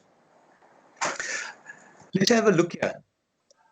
These transactions that we have just done, that 20,000, let's just have a look how this looks. The first transaction was you deposit 20,000 into your bank account. We said the bank account receives and capital gives. With me? So the bank account, if it's the bank account, we open a book called the cash book. And this has received.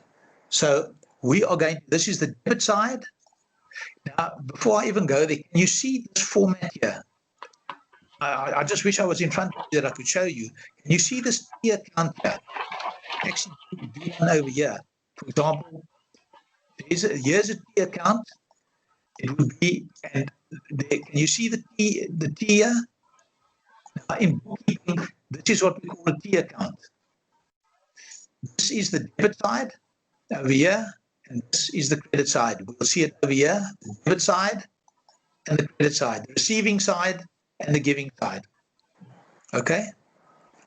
Now that is the cash book. On the left-hand side pages, you would have, the cash book is usually a big analysis book. The left-hand side would be your receiving or your debit, and the right-hand side would be your giving or your credit side. Okay? And this is the famous T account which they talk about always. Now, here we are, we received, remember what the transaction was, you deposit 20,000 into the bank account. Now, did money go through the bank account? Yes, so we select the cash book. Did money go in or out the bank account? It went into the bank account, so the cash book must be debited. Now, do Pauli says one account receives and one account gives. Now, here's the receiving. So the account that is giving is the capital account. So we now credit the capital account. If this over here was the capital account, we would be recording it on that side. We would call this the capital account and we record it on that side. If this was the cash book, that 20,000 I'm recording on the debit side here. Any questions? Does it make sense? Nicola? Nicola Douglas, you there? No? Nikita Schwartz, you there? Oh, I hope you are there. Okay. Let's go to the next one here. You pay your first month's rent of 2,000. Now, again, what account received and what account gave? Anybody?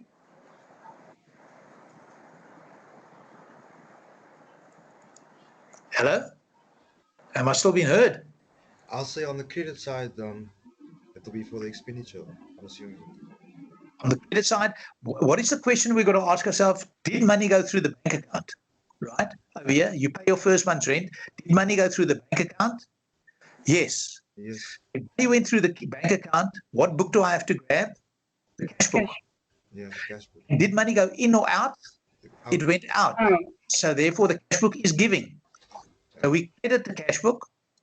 Now we've got, say the cash book is giving, some account is receiving. What did we pay the money out for? For rent. So the rent is then debited. Does that make sense? Yes. We got the debit and the credit. The debit and the credit. You can see every transaction has got a debit and a credit. So we've dealt with these first two transactions. Now you invoice Abe 3,000 rands for work done for him. Now we have to ask ourselves, have we got a transaction? Yes, we have got a transaction. At this point in time, what I want you to also go do is I'm just going to bring up something else over here. Yes, you've got this flow chart. I think you all have that. Is that right? Yes. Okay, because it was in the handout. Now I want you to have it here. Hold it and have. Let's just work through this here. If you can all just get that flow chart out, because it was handed out to you, hard copy. You've got that. Now, when we've got a transaction, this is the route that you've got to follow. You first ask yourself, is there a transaction? Now, you might say to me, but that's a daft question. But there are situations where you've got an agreement or a contract, but there is no transaction. Say, for example, you go to your bank manager and you negotiate a bank overdraft facility of 50,000. How does a bank overdraft facility work? He says, look, you can overdraw your account up to a maximum of 50,000. That is what he is telling you. I'm giving you the facility, a 50,000 facility, meaning that you can overdraw. You will then owe the bank. Now, when he grants you this 50,000 facility, have you got a transaction to be recorded? No, there's nothing to be recorded because you haven't drawn any of the money yet. So can you follow with me why I'm saying to you, is there a transaction? You've got to ask yourself, when you read something in the question, in an example, you first ask yourself, is there a transaction? Once you made the decision, yes, there is a transaction. Then you have to ask yourself, is it a trust or business transaction? Well, for the moment now, we are only dealing with business. So now we go down to the right here, business. The next question you ask yourself, did money go through the business bank account? Did money either go in or out? Did money go through the business account? If the answer is yes, then you select the business cash book. The next question you ask yourself, did money go in or out the bank account? If it went in, you debit the business cash book and you post the credit of the relevant account in the business ledger. For example, let's go back to this year. What did we say? When you put 20,000 capital into the business, we ask ourselves, is there a transaction? Yes, there is a transaction. Is it trust or business? Yes, it's business. Did money go in or out the bank account? Yes, it did. So now I select the cash book. Now I ask myself, did money go in or out the bank? Oh, it went in the bank. So you've got to debit the cash book, and then you post it. This transposing or recording the second half of it in bookkeeping, it's called posting. You post from the cash book. I don't know why it's called posting. It's a strange word, but it's called posting. So there's your debit, and you credit the capital account. Okay, make sense? The same thing with the rent. Ask yourself, is there a transaction? Yes. Let's go back to this here. Did money go, is it trust or business? It is business. Did money go through the business bank account? Yes. Select the business cash book. Did it go in or out? It went out when I paid the rent. So when I paid the rent, because money went out, I credit because it's giving. The cash book is giving. And then I post it to the relevant account in the business ledger. Now, when we get to Abe, we're asking ourselves, we made an invoice out to Abe, and if we go back to this flow chart, is there a transaction where we made out an invoice to him? Yes. Is it trust or business? It's business. Did money go through the business bank account? No. So what book do I have to go to? I select the business journal. And in the business journal, I debit and credit both the relevant ledger accounts, and I post it to the named account in the business ledger. Let's have a look at it. So over here, we are going to now debit Abe, right? You can see this is not a T account. That's a T account. This is not a T account. It's got a description column. It's usually got a date column, a description column, and a debit and a credit column. And you debit Abe and you credit fees. Excuse me. Once you record it in the journal, now you post it to the account in the ledgers. Over here, we're going to debit Abe with the fees, and we're going to credit fees with the 3,000. We record it in the journal, and then it's posted. Why? Here you can see you've got a debit and a credit, and here's a debit and a credit. But in the cash book, there's just a debit.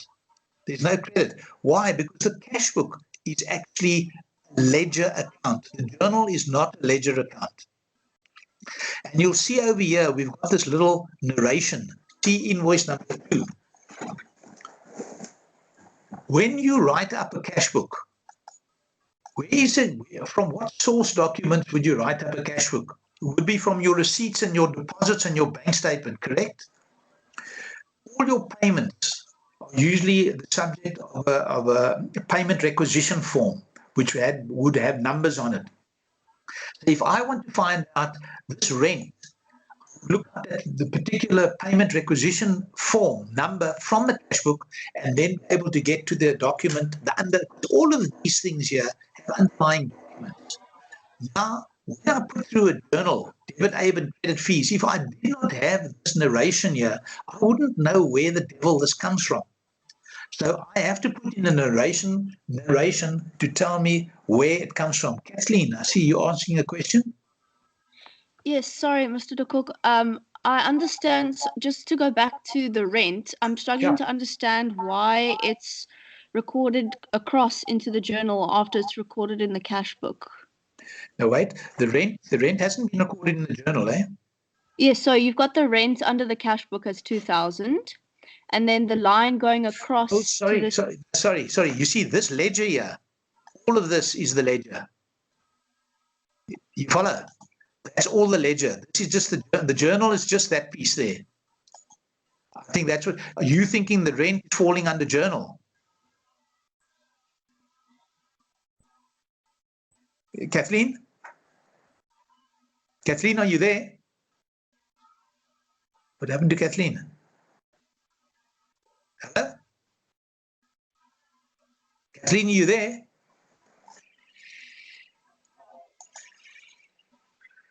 No.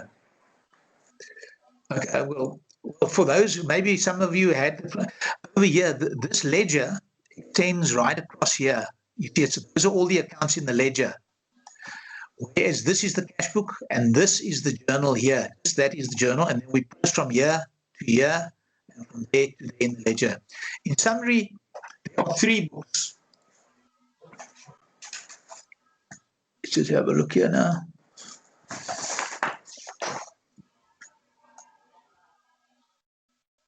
I think this is The cash book, which records one side of all bank transactions, and that amount is posted to the opposite side of the relevant ledger account. The cash book would accordingly be written up from deposits, EFT requisitions, and the bank statement. And then we got the journal, which records all transactions that do not go through the bank account. And it reflects both the account that needs to be debited and the account that needs to be credited. And every journal entry must have a narration to identify the source document from which the entry is made. And then the ledger, let's just have a look. What is the ledger? This contains all the accounts with the exception of the bank account, which is contained in the cash book and is an external ledger account.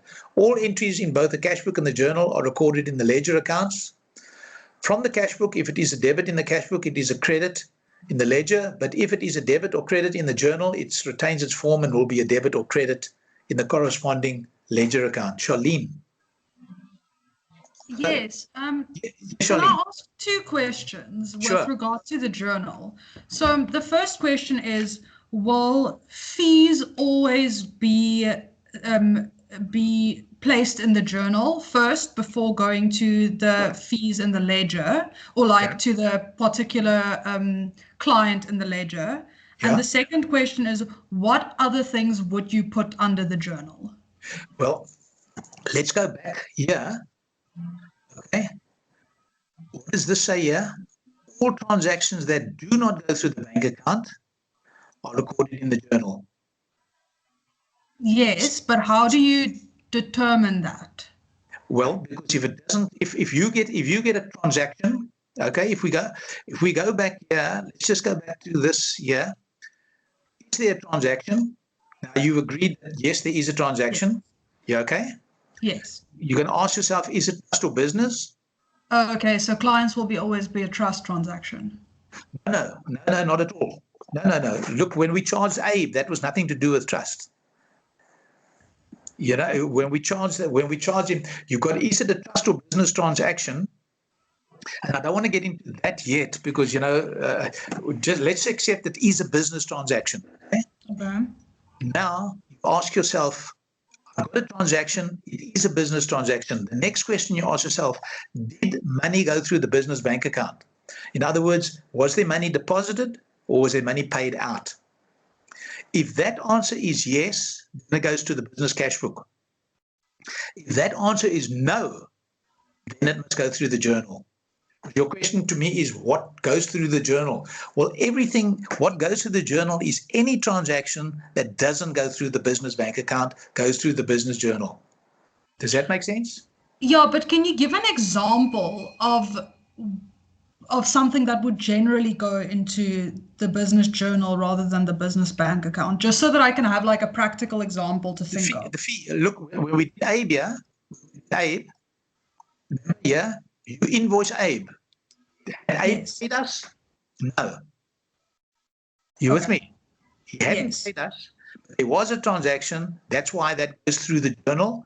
And here we debit because Abe received and fees gave. Okay. Does that make sense to you?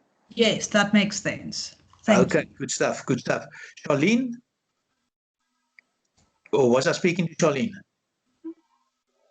Yeah, you were speaking to Charlene. Oh, because I see that your hand is up. Okay, no, top class. Okay, so does that explain it to you, Charlene? Is it right? You see, that's why I'm saying to you, please, you need to write through all the time now, right through the next 4 days, keep this flow chart for the recording of a transaction next to you. And ask yourself these questions monotonously, and it's going to, because this will really bring you down to understand where we're going to. Did money go through the business bank account? No. Then I select the journal. And you debit and credit. As we did over here in Abe's case, we debited him, Abe, 3,000, and we credited fees because Abe received the value of our work, and fees is us giving of our legal skill. Okay. Now, sorry, Mr. Cock, before you go on. So another example of something that would go into the journal, would that be rent that you earn from letting the extra space in your office kind of thing? Well, put it this way: if the lessor, or for the lessee, Yeah. if he pays you, let's say the question says you sublet part of your premises to your tenant, and Yeah. he pays you 3,000 rand. Yes. Yeah. Okay, the question says that. Now let's go back. Let's go back to the flow chart here. Let's go back to the flow chart. Firstly, is there a transaction? Yes. Yes. Is it trust or business? Well, it's business. Then you ask yourself, did money go through the business bank account? Yes, it went through the business bank account because he paid you and you put the money in, isn't it? But then, sorry, I don't understand how a fee doesn't go through the business bank account then. Because Abe hadn't paid us then. Yeah, Abe had, put it this way, let me explain it in another way. If you make out, let's say you've got somebody who sublets from you. Yeah. Okay. And on the 1st of July, you make out his rent invoice. Okay. And you give it to him. When you give it to him, do you have a transaction? I see. Okay. So you do have a transaction. Yeah. But now let's say this tenant doesn't pay you on the 1st. Yeah. He only pays you on the 10th. Then on the 1st, you've got a transaction. You must record it on the 1st. Okay. So then you would have to select the business journal and you would debit the tenant and credit rent receivable. Okay. So does it make a bit of sense? Yeah. So the no money is actually being exchanged. That's it. That's it. That is what goes to the journal. Okay. No money's being exchanged. Okay. So that's a good example. When the invoice is perfected on the 10th of July, what is recorded then? When he pays you. Yeah. When he pays you, then you are saying money go through the bank account. Yes. Okay. I select the business cash book. Did it go in or out? It went in. Okay. Right. Okay. Let's just go here. Let's say, for example, now Abe pays me. Abe owes me 3,000 now, correct? Yeah. Now Abe pays me the 3,000 a few weeks later. He pays me these fees a few weeks later. Yeah. When he pays me, what do I do with the money? I put it in the bank, isn't it? Yeah. Yeah. So if I put it in the bank, that means money, business. Mr. Van Tak, I'll be with you now. Yeah. Or Mrs. Van Tak, sorry, I'll be with you now. Is money came into the bank account. So if money came into the bank account, it's business. Money came into the bank account. So I would then debit. Yeah, I would debit the 3,000. Yeah. And I would credit Abe. Okay. Okay, with the 3,000 over here. Yeah. I think it's just there we go. Okay, when he paid me, that's what would happen.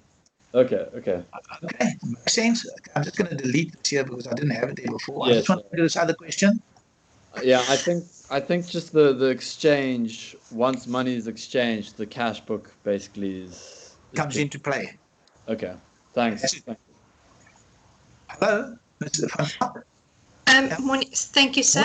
I just want to make sure that I understand it correctly. So for each transaction where there's no money yet, for instance, all of the invoices that I do for a client will go under the journal. And then as soon as the client then pays it, then it goes to the cash book or whatever the case is. Perfect. And then just one. Okay, and then I just have one last question. And in your journal, this is the only, let's call it a book, where, for instance, what you did with Abe, where initially you'll do a debit and a credit immediately. Correct. You won't do it, for instance, in your cash book. You'll only receive the money in your cash book. And then the second, let's call it what is it now? Let me just quickly see. Okay, the rent, for instance. So the rent only goes into the cash book, and then let's call it goes out in a different ledger. It goes, for example, as you can see on your screen there, you paid rent, so money went out the bank, which is the cash book. Yes. So we credit the cash book and we debit the rent, because every transaction must have a debit and a credit. So money went out of the bank, so you credit the cash book. Yes. Because the cash book, the bank is giving, and rent account is receiving. Okay, that You makes got it? sense. And, okay, yes, it does. I've got it. And then I just have one more question. Sure. Question: what is a transaction? When does a transaction start? That a transaction starts when there's very few when you don't have a transaction in all our examples. But for example, when I explained to you now that bank overdraft facility, do you know what the bank overdraft facility is? Yes, sir. Okay, you go to the bank manager and he says, listen, I grant you a bank overdraft facility of 50,000 Rand. Now you haven't used it yet. You haven't used it. You've got the right to use 50,000 of the bank's money. They're lending you effectively 50,000. But the loan is made as and when you use the 50. Yeah. So when he grants you the 50, is there a transaction? No. You with me? Yes. Okay. We will see, as we do work through the examples, we're going to see that there are more. Okay. Then I'm not going to Okay. ask you. Okay, so you don't have to explain it any further, but I think I understand it now. Okay, great stuff. Great stuff. Okay. Thank you, sir. Okay, now why this double entry system? Why did he devise it? Why does anybody devise anything? Because there was a need. There was a need. And I'm going to just tell you a little story, which I love the story, but so I'm going to tell you whether you like it or not. In Venice, they used to trade where he used to live, Venice and Florence and those places. They used to they trade just like we do today. They used to trade.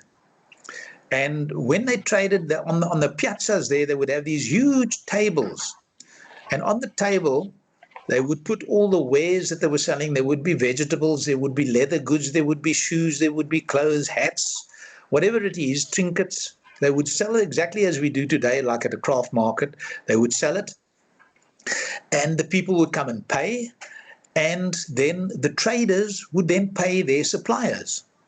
Now, when a trader could not pay his suppliers for whatever reason, they would come with huge hammers and they would smash the trading table that this trader have. They would smash it into pieces, being symbolistic of, well, it's a little bit more than symbolistic. They would smash his table into little pieces. In other words, telling him, you can no longer trade. Now, I don't know how many of you can speak Italian or know a bit about Italian, but in a bench, a big bench like that in Italian is called a banca. And when that is broken, it's called rotto. Now, if you put the two words together, you get bancarotto, which is the very the basis where the word bankrupt came from. Bancarotto, bankrupt, the bankrotto in Afrikaans, bankrot. The same thing, that's where the word bankrupt came from. Now, what actually happened was Pacioli saw many of these traders having their tables bankrotted, broken up. And he said, but wait, these are good people. They're not bad people. They just don't know what they're doing. I've got to help them.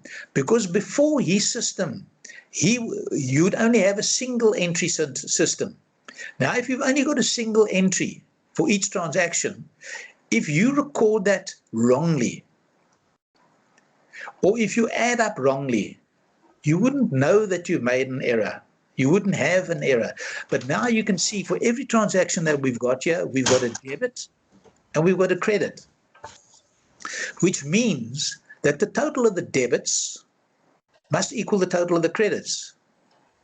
And in that way, we eliminate arithmetical errors, which is 90% of the errors that are made in any bookkeeping system.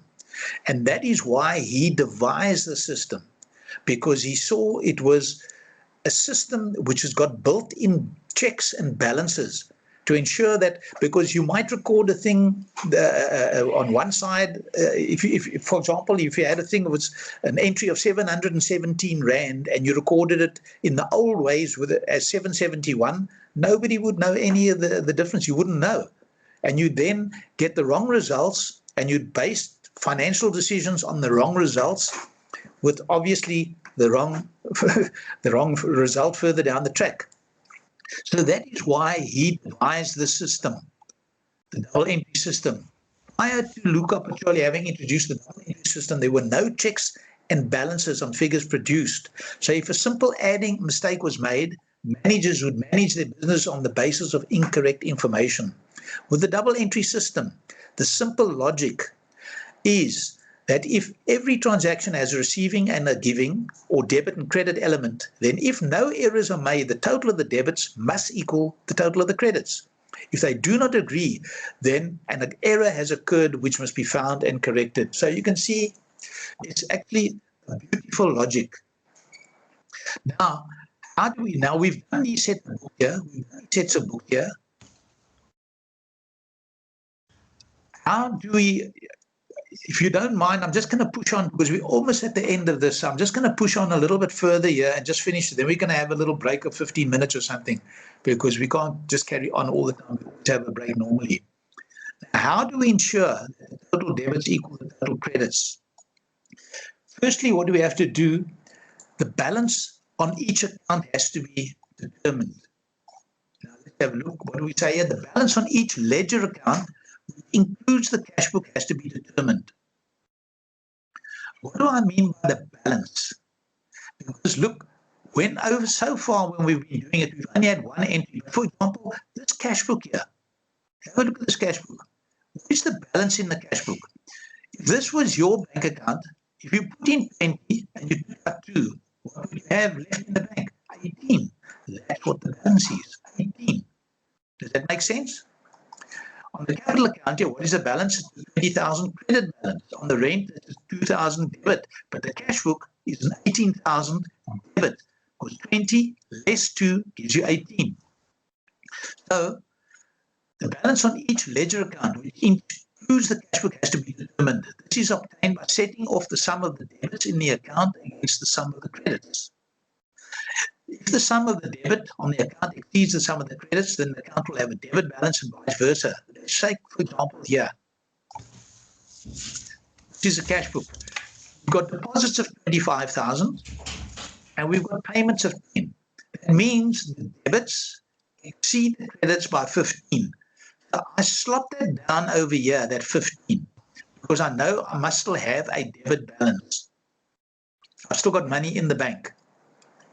And then to test my calculation of 25 less 10, I slot this 15 in here and then I add, and if these two agree, then I know that my 15 is correct. Over here is another example. Here we've got a creditor. I owe the creditor 12, but I pay him 7. That means I still owe him 5. So I take the 12, less the 7, and I slot it in here. But now to prove that this 5 is right, I write the 5 in on this side, and if I add the 7 and the 5, I get to 12. And if I add the 12 and the nothing, I get to 12. So those two agree, then I have checked that this is correct. Okay?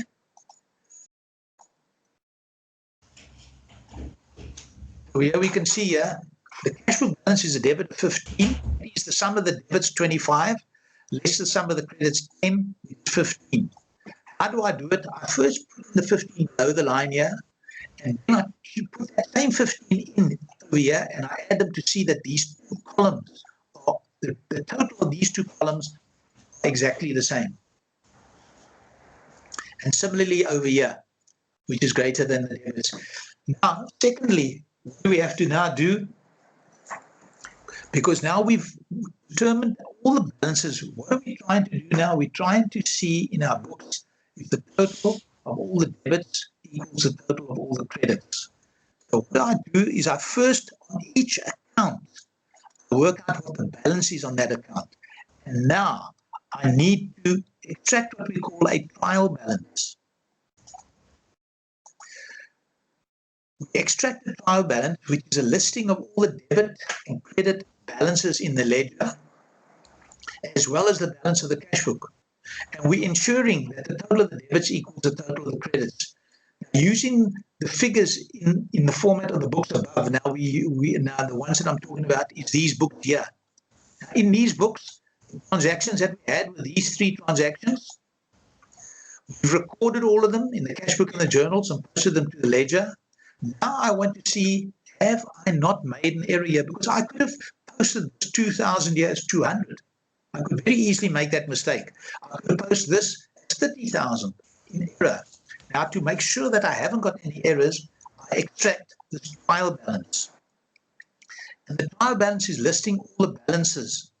Now, if we have a look at the cash book, what is the balance in the cash book? If I go up here again, 20, the 2 is 18, the debits exceed the credits, so there's an 18 debit, correct? So I slot that in down here, the 18. The capital we saw was a credit of 20 there. Rent is a debit of 2, AB is a debit of 3, and fees is a credit of 3. And let's go slot that all in. So there we said capital is a credit of 20, rent is a debit of 2, AB is a debit of 3, and fees. And now if I add these three together, I get 23, and I add those two together, 23. What do I know now? I know that my books are in balance. The fact that the total debits equal the credits means that the books are in balance and gives a certain measurement of satisfaction that they can be relied upon. It doesn't mean that the books are 100% right, because I might have posted the rent incorrectly to drawings. I can post something, the book can be in balance, but it could be still incorrect. But what this gives me, it tells me that I haven't got any arithmetical errors. I haven't made any arithmetical errors, okay? All right, look, it's now 10 on my computer here, my time is 10:30. I suggest that I'm going to go make a cup of tea for myself, and I suggest we get together again at 11:45, okay? At 10:45. Is that okay with everybody? Perfect. Thank you. Okay, thank you very much, and I'll be back in a short while. Thank you.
Hello?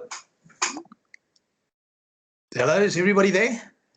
Hi, I'm here. Okay, can we continue? Hello. Hi. Yes. Okay, everybody there, fantastic. Tell me before we go, any questions?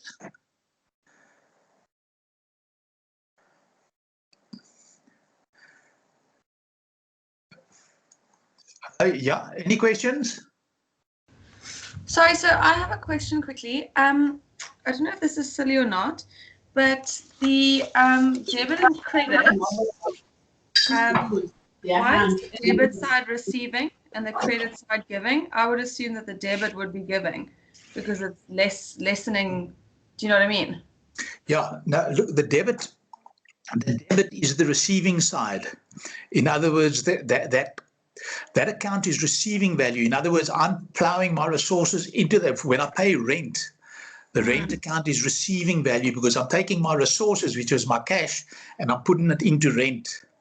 Okay. I don't know if that helps you in any way. No, it does. I don't know why. I've obviously never done accounting and stuff before, and I've always just thought that debit would be the like almost lessening value. I just have that almost like assumption. Yeah, no, I think, yeah, because look, and what I also want to tell you all that the debit, a debtor, listen to this, a debtor, you always debit. When I do work for him and he owes me, you debit the debtor. You can hear all the D's. Debit the debtor. Okay. If I owe a creditor, I credit the creditor. So you can see the D's and the creditors and the credit, debit and debtors. Okay. So you can say when you charge somebody, you always debit the debtor. When somebody charges you or you owe somebody money, you always credit the creditor. Okay, yeah, I see. Okay? Okay. Thank you very much. All right. What we're going to do now is we're going to move on to the exercises. What I want you to take that, the exercises A1. Have you all got that with you? If you can pull that out. And then we're going to work through that together. Everybody ready? Question A1, which reads, T. Smith, an accountant, enters into the following transactions during October 1996.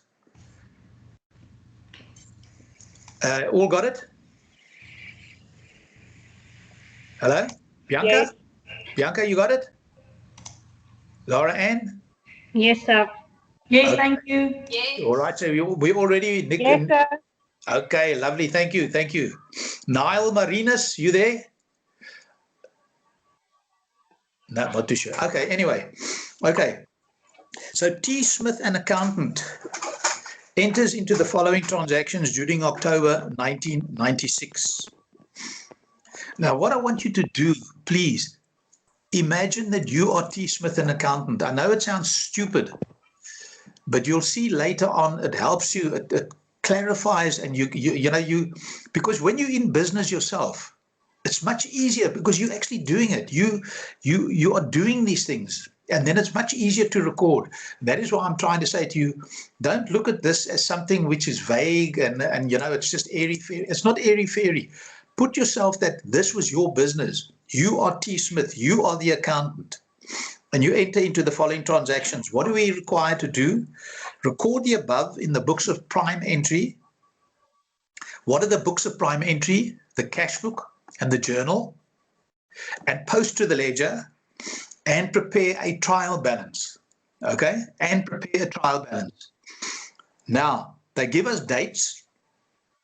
On 1996, the 1st of October, pays rental for October 500. This first exercise I'm going to do with you. After this, you're going to do them, and then I'm going to give you, say, 15, 20 minutes to do it. Then I'm going to do it with you, okay? And you can then go on. So you need to have sheets of paper there. And when you draw these T's, you can see the layout. And I would suggest this layout that I've got here when you do the answers.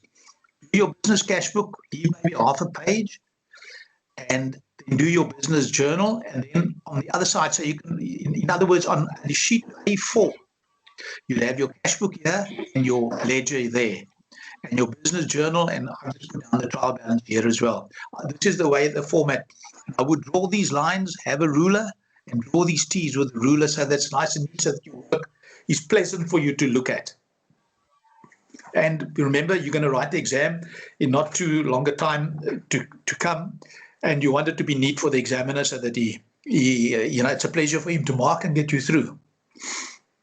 Now, on October the 1st, 1996, pays rental for October, 500 Rand. Now, let's go back to the flow chart. First question, is there a transaction? Well, he pays rental for October. Of course, there's a transaction. Answer is yes. Is it just or business? Well, as we know, we are only dealing with business at the moment, so it is business. Next question, did money go through the business bank account? Well, the word pays tells you that money went through the business bank account, correct? So the answer is yes. And now we select the business cash book. And now we ask ourselves, did money go in or out the bank? Well, if we paid, it went out the bank. Agreed? So what do we have to do? Credit the business cash book. So what do we do now? We credit the business cash book. We put in a date, rental, 500 Rand. Okay? What does the flowchart tell us? We credited it, now post it to the debit of the relevant account in the business ledger. So I now go to what is the account that I must post it to? Rental. So I must now, if here's a credit, I must now debit the rental. So I debit the rental on the 1st of October. Cash, I can put bank here. The description that you put here is not crucial at all. You must have a description and 500. Now you might be saying to yourself, what the devil is this one here? What is this one here? When you get the solutions from Prudence this afternoon or tomorrow morning, and this will be this afternoon, she's going to send you these. And this is exactly what I've got here, you're going to have. And if you have a look at the bottom here, there's a ribbon. If you want the answers to when to get to section question E, the questions in the E section, here they all are here. If you want the questions to the C section, here they all are. to the B section. Here they all are, okay? We're now dealing with A. So here we go. But what this is going to do, in other words, you might, when you, if you didn't have this number here, you wouldn't know where did that 500 come from. But now you can see that one links these two together. So there's the credit and there's the debit. Okay. Any questions? Is it clear enough? Hello? Anybody? It's clear. Okay, thank you. Please just somebody just say, yes, it is, so that I know where I am. Okay, right. Then on October the 4th, withdraws cash for private use, 300 Rand. Now we go back again. Withdraws cash for private use. Is there a transaction? Yeah. Trust or business? Business. Did money go through the business bank account? Now tell me, how did he withdraw cash? Must have taken his credit card, gone down to the ATM, and he drew out money, isn't it? That's how. Now that's the way I want you to think. He withdraws cash. Don't just think, oh, he withdraws cash. Think, how did he do it? Oh, he went down, went with his card, he took out money. Is there a transaction? Yeah. Out of what account did he draw it? Out of the bank account. So did money go through the business bank account? Yes. So now I must select the cash book. Did it go in or out? It went out again. So now I've got to credit the business cash book. So I'll go to the business cash book and I'm going to credit it because money went out. The bank account is given, so the cash book, which is the bank account, is giving 300. Now, if you draw money out for your own private use, what did we call that earlier this morning? We call that drawings, correct? That 5,000 we took to go to Sun City, that is drawings. So we open an account for drawings. In other words, in this business ledger, the first page would have had rental, then I turn over the page and I open a new account, drawings, and there's a line down the middle of that A4 page. This is the debit side, that's the credit side, and now I need to debit the drawings with the 300. Clear enough? Yes.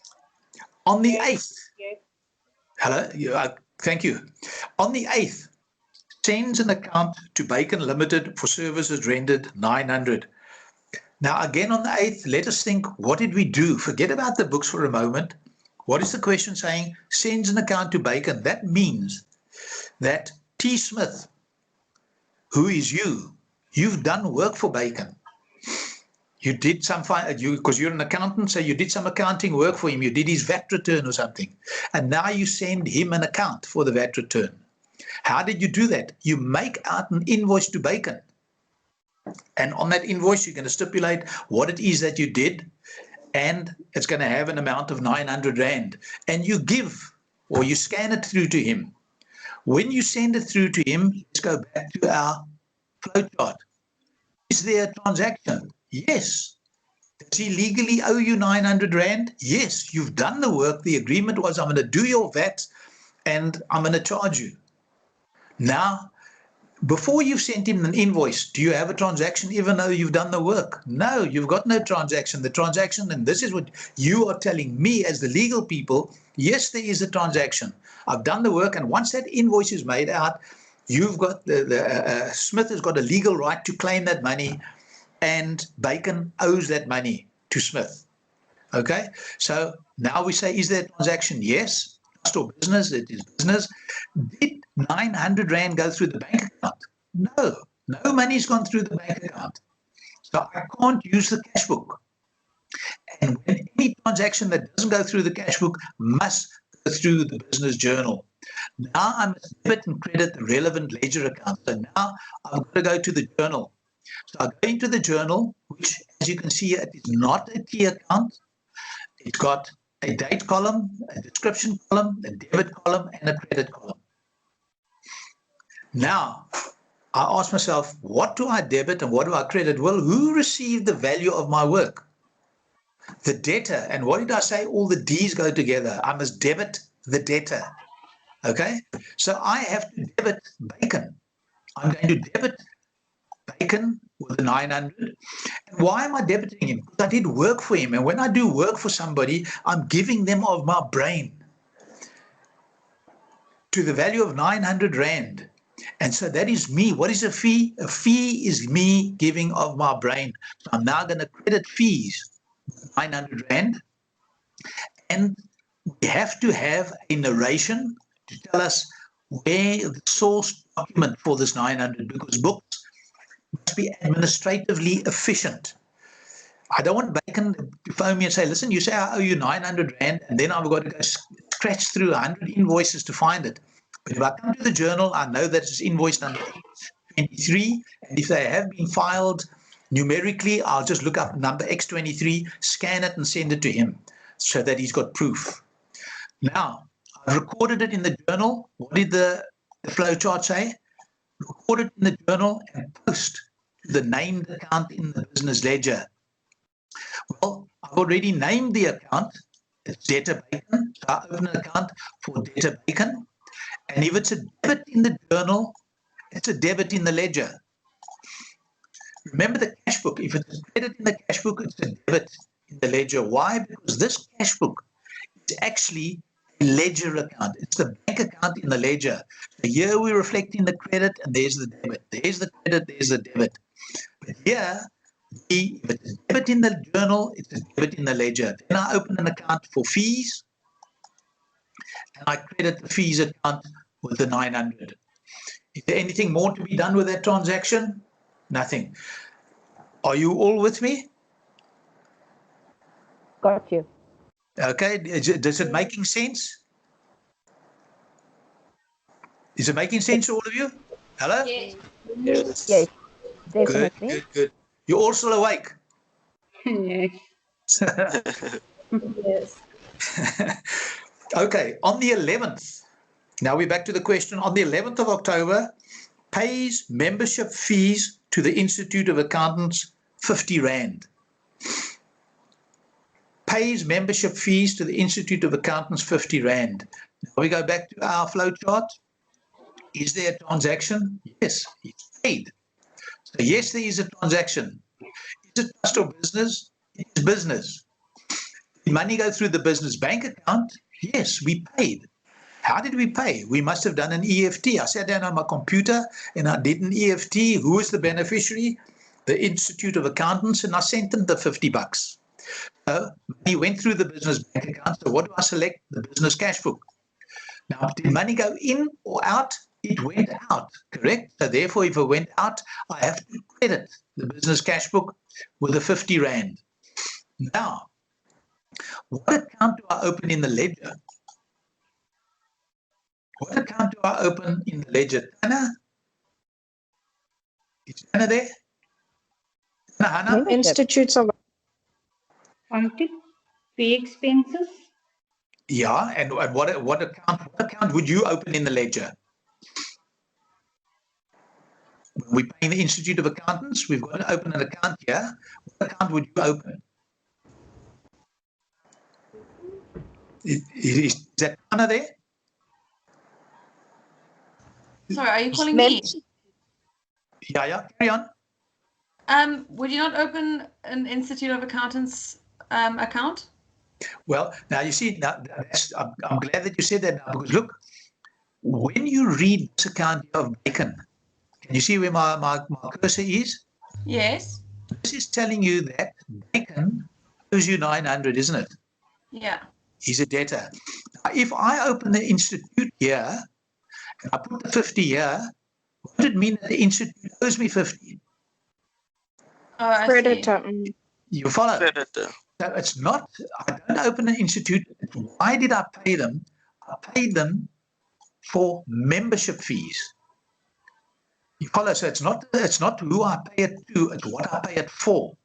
Yeah. For example, rent. Let's say if I paid rent to Pam Golding and I paid it to another landlord, I would keep it all under here. I wouldn't open an account for the name of Pam Golding, because that would mean Pam Golding then owes me 500, which is not right.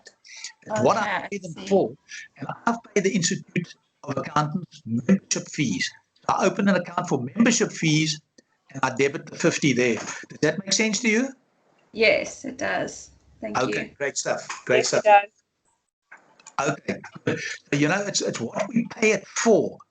Now, this is the Institute of Accountants. That, what am I? I am an accountant, isn't it? So if I don't pay these membership fees, I cannot practice.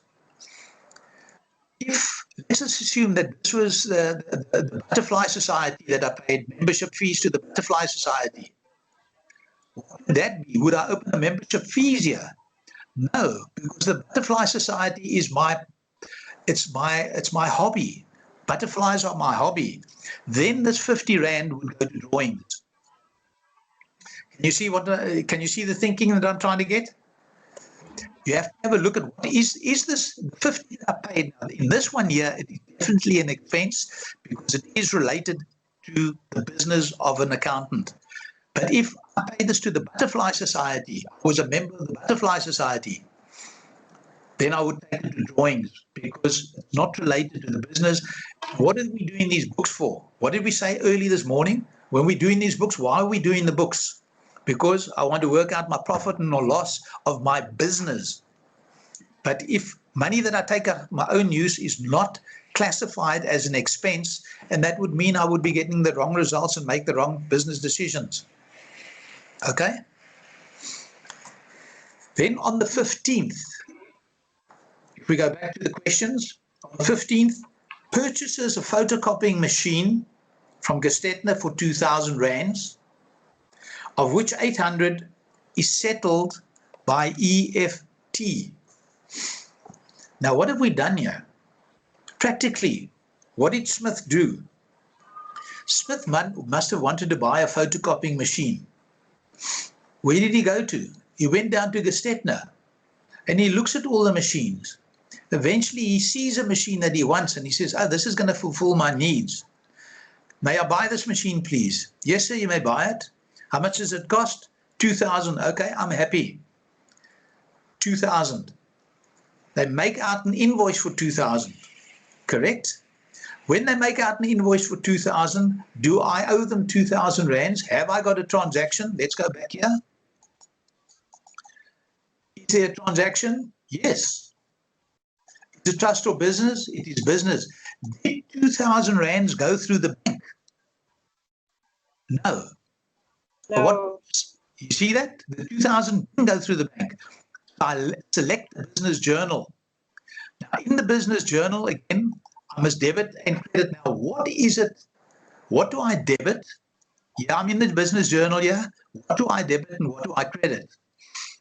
Well, what I do know is that I owe Gestetner 2,000 Rand at that point in time, correct? And if I owe them, they are my creditor. And what did I say earlier this morning? A creditor must be credited. All the C's go together. The words go together, credit and creditor. So therefore, I would know that I've got to credit Gestetner because I owe them 2,000. But now this money that they advanced me, well, they didn't advance me, but this credit that they advanced me, what did I use it for? I used it to purchase a piece of equipment. So my books must show that I've got a piece of equipment, not so? Because when I go back to my office, I'm going to have that photocopying machine there. And my books must therefore show that I've got that I'm the owner of that. That was the transaction. So over here, I'm going to debit office equipment with 2,000. And again, what is the narration that I'm going to put in? A photocopy purchase, and usually I would say a C invoice number so-and-so. Now we've recorded it in the journal. What does the flow chart say? Record it in the journal, and I'll post the named account in the business ledger. Now, what are the accounts? Office equipment, debit. So I open an account for office equipment, and I must debit that with the 2,000. Gestetner, credit. I open an account for Gestetner, and I credit Gestetner with the 2,000. Okay. Any questions? All okay with it? Natasha? Natasha Goliath, Yes, you there? Yes. Good. Yes. And you happy with it? You all with it? Yep. Yes. Fabulous. Okay, now the second part on the 15th, 800 is settled by EFT. fee. Now, when I got back to my office, I now pay them 800 of the 2,000 that I owe them. So let's go back here. Flow chart. Is there a transaction? Well, if I make out an EFT, yes, there definitely is a transaction. It is business. Money go through the business account. Bank account. Yes, of course it went through the business bank account. So now I select the business cash book. Did it go in or out? Well, it went out. If it goes out, therefore, I've got to credit the business cash book with the 800. Okay? And now I must post that. Do I still owe Gestetner 2,000? No. They've received 800 from me. So I now debit Gestetner with 800. If I want to work out the balance on Gestetner now, 2,000 is 800 is 1,200. So the balance that I owe them, I slot in down here, the 1,200. Then I write this 1,200 over here on that side, because what am I doing? I'm checking my calculations here. I've written it now. I add 800 and 1,200, and I get 2,000. And I add 2,000 and nothing, and I get 2,000. And I can see that, yes, my calculation of 1,200 is right, because that figure equals that figure. Okay? I brought down the balance on the account. Now, we receive an EFT on the 20th. We receive an EFT from Bacon Limited to settle their account. Now, where do I look to see what Bacon owes me? Do I look in the journal or do I look in the ledger? If I wanted at this point in time see what I owe Gestetner, if I looked in the journal, I would think I owe them 2,000. But when I look in their ledger, it tells me I only owe them 1,200 because the ledger contains all of the transactions with Gestetner, what I bought from them and what I've paid them so far. Similarly, Bacon, this is what I bought. Have I got any credits? No. So he owes me 900. And now he pays me that 900 Rand. When he pays me the 900 Rand, where does the money go to? Let's have a look here. When he pays me, is there a transaction? Yes. Trust or business, it's business. When he pays me, how does he pay me? He gives me the money. He does an EFT into my bank account. So money went through my business bank account. Yes. I select the cash book. Did money go in or out? It went in. The cash book is receiving. So now we go. The cash book receives the 900. I record that there. And now I must post it from the cash book to Bacon because he no longer owes me the 900. And there we can see his account is now squared. And this 900 that I got in the bank account, where does it come from? It came from the work that I did, the fees that I charged. That's why I've got 900 in the bank now, because I did work to the value of 900. So the work, it went through Bacon and then Bacon paid me. Make sense? And then finally on the 24th of October, I pay salaries of 1,000 Rand. Again, we go back to the flow chart. Is there a transaction? If I paid, yeah. Trust or business? Business. Did money go through the business bank account? Yes. So select the business cash book. Did it go in or out? Well, if I paid, it went out. So I credit the business cash book. So now I go back to the legal accounting, to my cash book, and I credit the cash book with 1,000. And now that I must post what account. I must post it to the ledger. There's a credit. So for every credit in the cash book, there must be a debit in the ledger. So I open an account called salaries, and I post the 1,000 here. Are you all okay? Yes. Charlene? Yes. Good. Yes. Okay. Right. Now, what's the last thing we've got to do? Prepare a trial balance. You can see we've done a hell of a lot of entries here. I want to see, is it in balance? I could have posted this 900 as 90. I could have posted that as 300 here and posted it here as 30. Very easy. I could make a mistake. So now I want to work out. Now let's have a look at this cash book. If I look at this cash book, what is the total of the money that I've paid out? If you look down at the bottom of my screen here, the sum of all of those highlighted ones is 2,650. So I paid out 2650, went out of my bank account, and only 900 went in. That means I must have organized an overdraft facility with the bank, isn't it? And I therefore owe the bank 2,650 less 900. So I still owe them. They are a creditor for 1,750. Now, to check if my calculations were right, I slot this balance over here, that 1,750 in on this side. Now I go add the 900 and the 1,750, I get 2,650. And I add all of these ones here, and I also get 2,650. Now I know that my 1,750 is correct. Now I want to extract the trial balance. So I want to go get all the balances. Why do we do a trial balance? To see that our books are in balance. This trial balance is not a book. It's just a sheet of A4 paper with two columns, a debit and a credit column, and a description column. Now I go through the ledger. What is the first account? Rental. So I slot in here rental. What is the balance on the rental? 500 debit. So I slot it in under the debit balance here. Because I'm not posting now, I'm just reporting what is in here. What is the next account? Drawings. So I write in the drawings here. And what is the balance on the drawings account? 300. So debit, I slot in the 300. Bacon. Is there a balance on bacon? No. 900 debit, 900 credit. There's no balance. So do I bring it into the trial balance? No. Then I do fees. And fees has got a 900 credit. So I slot in the 900 credit. Then I've got membership fees. I slot that in. And there's a debit of 50.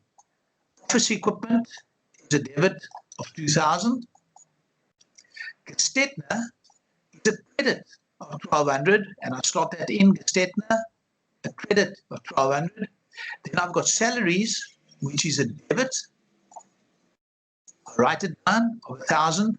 And the only other account that I've got to bring in is the cash book, because the cash book is the bank account in the ledger. So I bring that in. And I've got 1,750 credit. Now, I add all of these. Okay? When I add them, I get a total of 3,850. Now, I add all the credits, and I also get a total of 3,850, meaning that my books contain no arithmetical errors, and I can rely on them. Okay?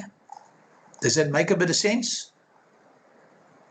If we look at this business here, would you be happy with it? Laura Ann, are you there? Yes. Would you just look at this trial balance and tell me, if this was your little business, if you were T. Smith, the accountant, would you be happy with this? Yes, you're happy that it balances, but look at the results now. You're the manager. What do you think of this? Look at the figures. Why are we doing this? We want to work out our profit and our loss and our net worth, isn't it? Laura Ann? Hello? Hi, sir. Can you hear me? Sorry, I was on mute. Yeah. Oh, okay. I can hear you now. What do you think of these figures? If this was your business, if you were T. Smith, the accountant, what do you think? I would What say worries you? I would say it's not good. Yeah, look at we've got fees of 900. We've got salaries of 1,000. So we're not even covering our salaries. Yeah. Who's working? Who's not working? What the devil's going on? And we've got rent, so we've made a loss here. You know, not good, eh? Yeah. Not good enough. I wouldn't be happy with it. You see why we need to have financial results. Why we do these books. Because now I can see, hey, I mean, if I were you, if I was Smith, I'd say, why are my fees so low? I'm paying a salary. I mean, you know, you all work, you all got to charge out rates. Those who are working for firms, you've got to charge out rate. Your charge out rate is far more than what your salary is that you earn per hour, isn't it? Why? Because they build in the profit and they build in the cover of all the other expenses. I would say, what the devil's going on here? How can the fees, if I'm paying 1,000, I should have fees of at least 3,000, 4,000, 5,000 to make this thing work. All right. Yeah. So are you all okay? And now what I'd like you all to go and do is go to question A2. I'm going to give you about 20, 25 minutes to do it. I will be here. If you've got any questions that you want to ask, you can put up your hand, but I want you to go do question A2. All right? And I'm just saying, if you can jump in and do that, and I'm just going to, and then we will do it together in about 25 minutes time. Is that okay, everybody? Yes. Okay. All right. I'm just blanking everything out here, as you can see. All right. Well, off you go. And we'll, if you've got any questions, just put up your hands or shout, and I will be here, and we can do it. Is that all right with you all? Yes, thank you. Thank you. Thank you. Okay, off you go.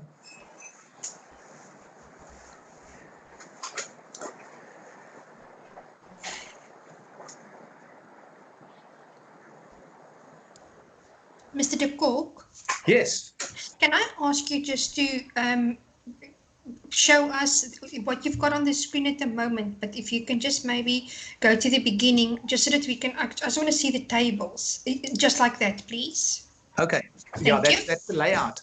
The layout, yes, thanks. Okay. I'll leave that there. Is that fine? That's perfect. Thank you, sir. Good stuff.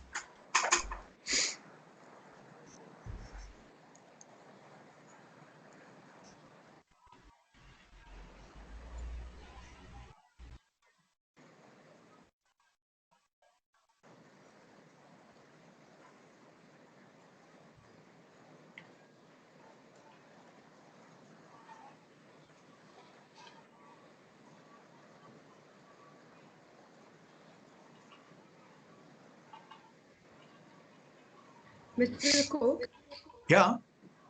I quickly have a question. Sure. On it is transaction 15. It's not in the general ledger. It's in the business journal. It's the previous. Sorry, just repeat that again for me, please. Excuse me. No, why don't you just repeat what you said first? I didn't hear you. Okay, so it is in transaction 15.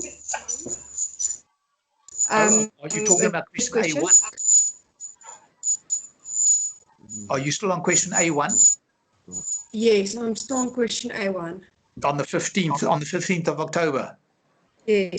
When you purchase a photocopying machine from Gestetner for 2,000. Yes. And you pay. So I'm at the business journal. Yeah. You said it's 2,000 rand that you debit the machine. Yeah. And then as an asset, and then you said Gestetner, you credited that. Correct. And that was 2,000. Will it be like a train smash if you divide that 2,000 in the credit column between the bank? So the bank will be credited with 800 and the creditor with 1,200. Yeah. In other words, what you've done is if on the screen, if you have a look on the screen now, you've got 800 here, right, from the bank. And in your journal, you only put in 1,200. I put in both. I just divided it. Under office equipment here. Under office equipment, you'd have 800, and then you'd have 1,200, and you just have 1,200 under Gestetner. Yeah. Yeah. See, no, it wouldn't be wrong because you're going to come out with the same result. You're still going to have 2,000 here and 1,200 here. You come out with the same result, but I think that this is showing exactly what happened because I did buy equipment for 2,000. I did owe Gestetner. I know that with your system, I'm still going to end up with 2,000 here because I'm going to have 1,200 and 800. But now, the reason why I do it this way is because let us assume I buy a lot of stuff from Gestetner. And at the end of the year, I want to go to them and say, listen, I want special rates of discount because look how much I bought from you. Now, if I use your method, it would only show that I bought 1,200 rand on the account. You know, because you've only got 1,200 here and 1,200 there. Okay. If I'm understanding you correctly. Okay. Yeah, Yeah. that is why I would say so. I would go to them and say, look, I've only got 1,200 rand, and I want discounts. Yes, I've actually bought 2,000 from them. I bought 2,000. So my books are showing I bought 2,000 and then I paid 800. So I would think that your method wouldn't be marked wrong in an exam. But I would think that this system that I've got here is more correct, or this method is more correct. Okay. Is that okay with you? Yes. Thank you. Okay. Okay, super.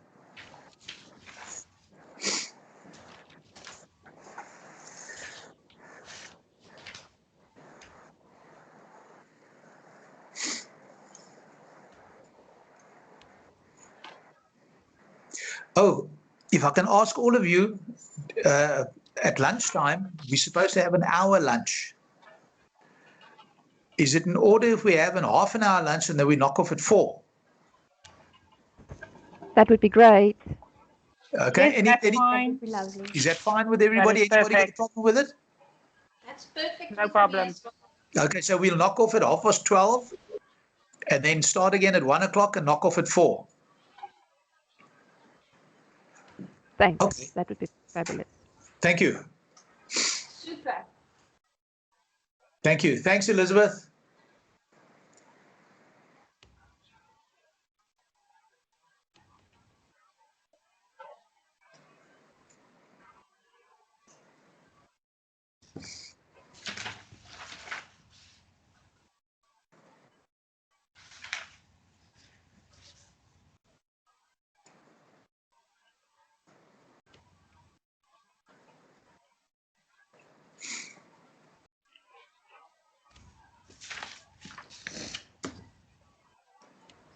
Thanks. Thank you, Melissa.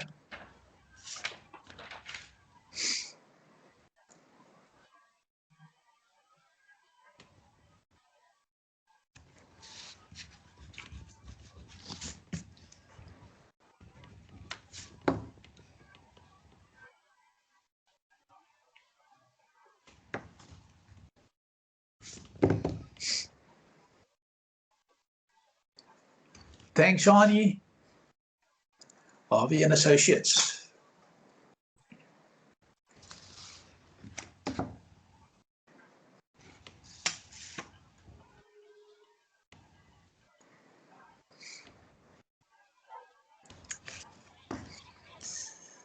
Prudence, are you still there?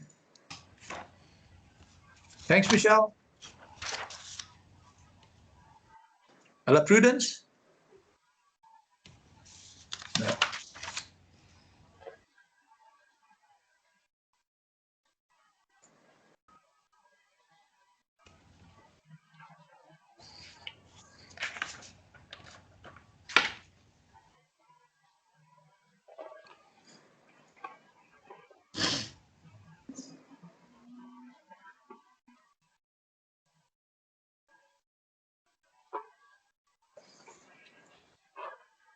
Okay, that's fine. If you pass all the exams, it's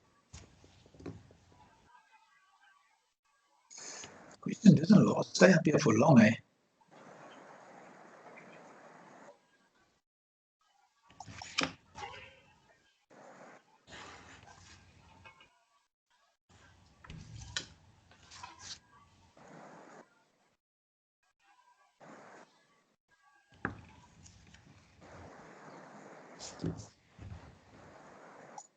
Thanks, Kenneth. I hope you can hear me. I know you don't have a mic, but I presume you've got a speaker. Okay, great stuff. That's fine. That's fine. Now, look, if you've already passed all the exams, then I actually didn't want to ask you the questions, because then I'd rather ask it somebody that's still got it passed. But thanks anyway.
that sold booze and furniture and suitcases.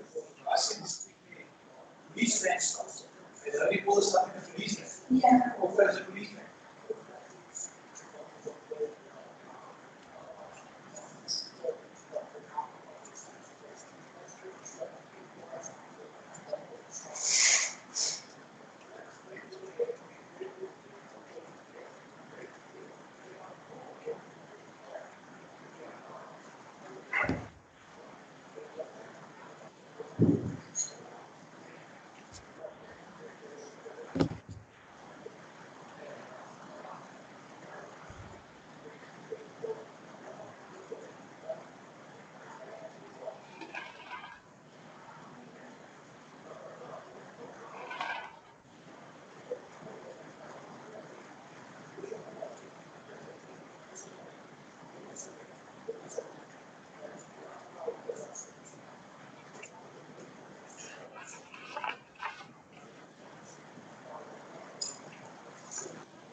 This feed, let me pay this feed. The only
Are we going?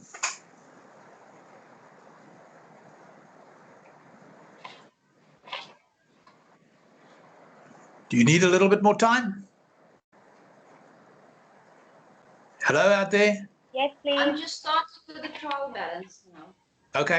Another 5 or 10 minutes. 11:37, maybe about 11:45. Thank you.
Hello? All right, you?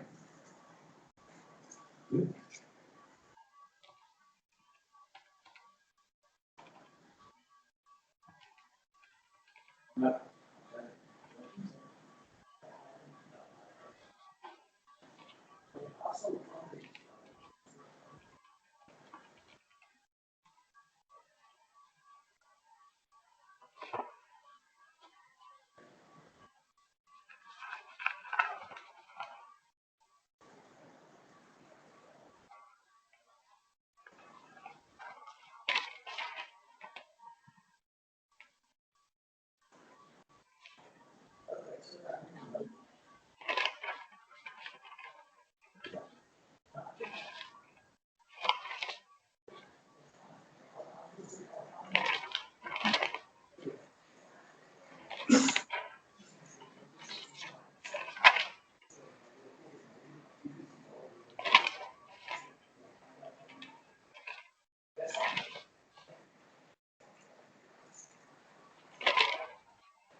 Okay, thanks, man. Bye.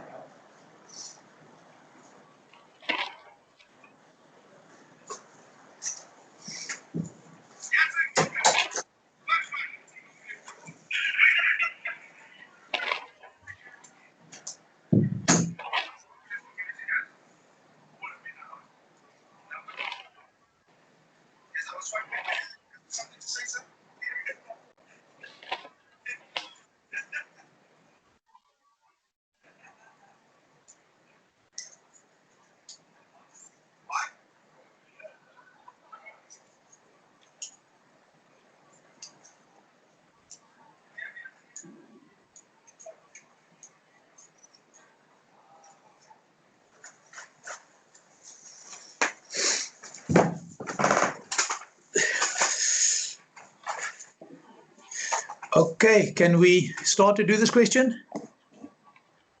Yep, let's go. Yes. Okay. Yes, okay. Yes. All right. Okay, Jay Ramson, an attorney, enters into the following transactions during February 1996. What are we required to do? Record the above in the books of prime entry, post to the ledger, and prepare a trial balance. So again, what I want you to do is think that you are Ramson. Now, Ramson on the 1st of February opens his own practice with a cash investment of 5,000. What did you physically do? You took 5,000 out of your own money and you put it into the bank account because you opened a bank account for your practice in the name of the practice, Ransom Attorneys, and you opened a bank account called Ransom Attorneys, and you took 5,000 out of your own savings and you put it in. Now we go again to the flow chart. Is there a transaction? Definitely. Business, yes. Did money go through the bank account? Yes. Select the cash book. Did it go in? Yes, it went in. So therefore, we are going to debit the business cash book with the 5,000. We open an account for capital because what is capital is money that the business has linked or Ransom himself has linked to the business. Okay, so we debit the cash book and we credit Ramson. All okay with that? On February the 3rd, pays for rental of offices 400 Rand. Again, same thing. Is there a transaction? Yes, it is business. Did money go through the business bank account? Well, it says you pay for office rental. So money must have gone through the bank account. So what book do we select? The cash book. Did money go in or out? It went out. So therefore, we select the business cash book and 400 Rand went out. Now, where do we post this? What account do we open? Well, what is it we paid it for? Not who we paid it to. What did we make the 400 payment for? For rent. So I need to open an account for rent because this rent account is going to show all the rent that I paid for the year. And I'm going to debit the 400 Rand there because this money that I had, all my 5,000 that I put in, 400 I used to pay the rent And I need to rent the premises so I can run my practice. That is a normal business. Now I purchase furniture. I've started my practice. So I go down to Modern Furnishers and I buy furniture to the value of 1,200 Rand on credit. I open an account with them. Now, same thing. Is there a transaction? Yes, there is a transaction. I owe them 1,200 and I've taken away furniture. Business transaction, did money go through the bank account? No, it didn't go through the bank account. So therefore, if it didn't go through the bank account, I must select the business journal. So now I go to the business journal. And in the business journal, I must debit and credit the relevant accounts. Well, what do I debit and what do I credit? Well, I know that I owe Modern Furnishers 1,200 Rand, so they become my creditor. And a creditor, when I owe them, must always be credited. So I'm going to credit Modern Furnishers with 1,200. And what is it that I acquired from them? I've also got furniture now in my office, so my books must show that I've got 1,200 Rand. So I open up an account for furniture, and then in the narration, I debit that with 1,200, and the narration that I put in is see the invoice number X23 or whatever.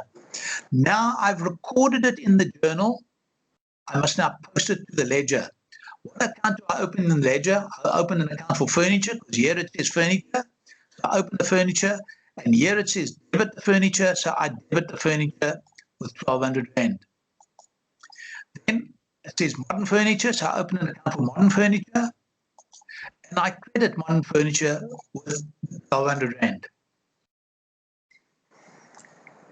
On the 7th of February, I pay Modern Furniture 600. How do I pay them? I went into my computer, I opened Modern Furnishers up as a beneficiary, and I do an EFT to them. And I put in my PIN code and I pay the money across to them.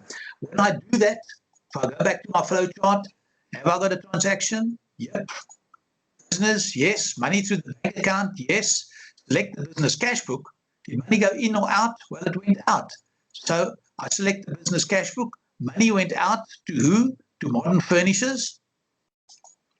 600. And now do I still owe them? No, that 600 went to them. They were the receivers, so they received 600. So I debit them with 600 Rand. Now, again, 1,200 less 600. There is a balance. I'll slot down below here that I still owe them the 600. Now, to check my arithmetic, I put that same 600 on this side here. I add 6 and 6 and I get 1,200. And 12 is nothing. So I know that my arithmetic is correct again here. It's my way of checking. I first slot it in here, and whatever I put in here, if it's a credit here, I put it as a debit there, and then you see that the total debits equal the total of the credits.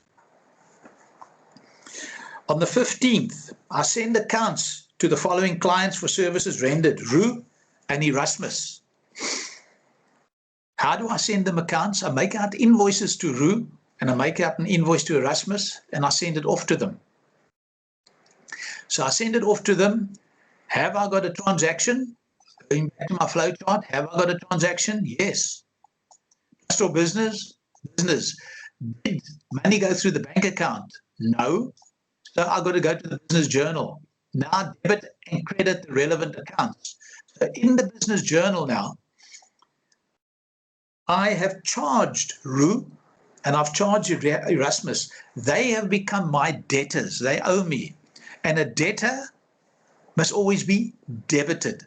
So I've got to debit Roo and Erasmus with 150 and 308. And why, if I debited them, why did I debit them? Because I did work for them. And the financial value of the work that I did for them, that 150 and 308, it is, I call that fees, isn't it? So I credit the fees account with 458. And then I say, see, invoices 56 and 57. These numbers you make up yourself. Now, some of you might have done it this way. Debit Roo, 150, and credit fees, 150. Debit Erasmus, 308, and credit fees, 308. That's perfectly correct. Nothing wrong with it. I'm just doing it composite because there's less postings to be done. Okay. Now I've recorded it in the book, the business journal. I must post it. I open an account for Roo and I debit Roo with 150. I open an account for Erasmus and I debit Erasmus with the 308. And I open an account for fees and I credit the fees account with 458. Those of you who did it the other way, you would have had the 150 and 308 here.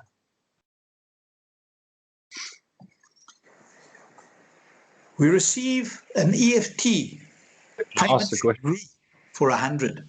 I receive, when he pays me, where does he pay me? He puts the money into my bank account, isn't it? So he puts the money into my bank account. So going, is there a transaction? Yeah. Business, yes. Money through the bank account, yes. The cash book, yes. Did it go in? Yes, it went in. So I must debit the business cash book. So I debit the business cash book with 100 rand that came from Roo. Now, does Roo still owe me 150? There's the debit. For every debit, there's got to be a credit. So I have to credit Roo with 100. Now, I want to work out the balance on Roo. Well, 150 less 100 gives me 50. So I put in the 50 here. Now to check, I put that same 50 in on that opposite side. And now I go and add 100 plus the 50 gives me 150. And 150 plus nothing gives me 150. I know it is all balancing. Kyle, I see you asked me here, can we open a single account for debtors instead of two separate accounts for each debtor? Now, if you open, look, don't you want to know if Erasmus comes now, if you've got it all connected in one account, how do you know who owes you? Now, I think what you're really talking about, Kyle, is in this course, we don't have debtors control accounts.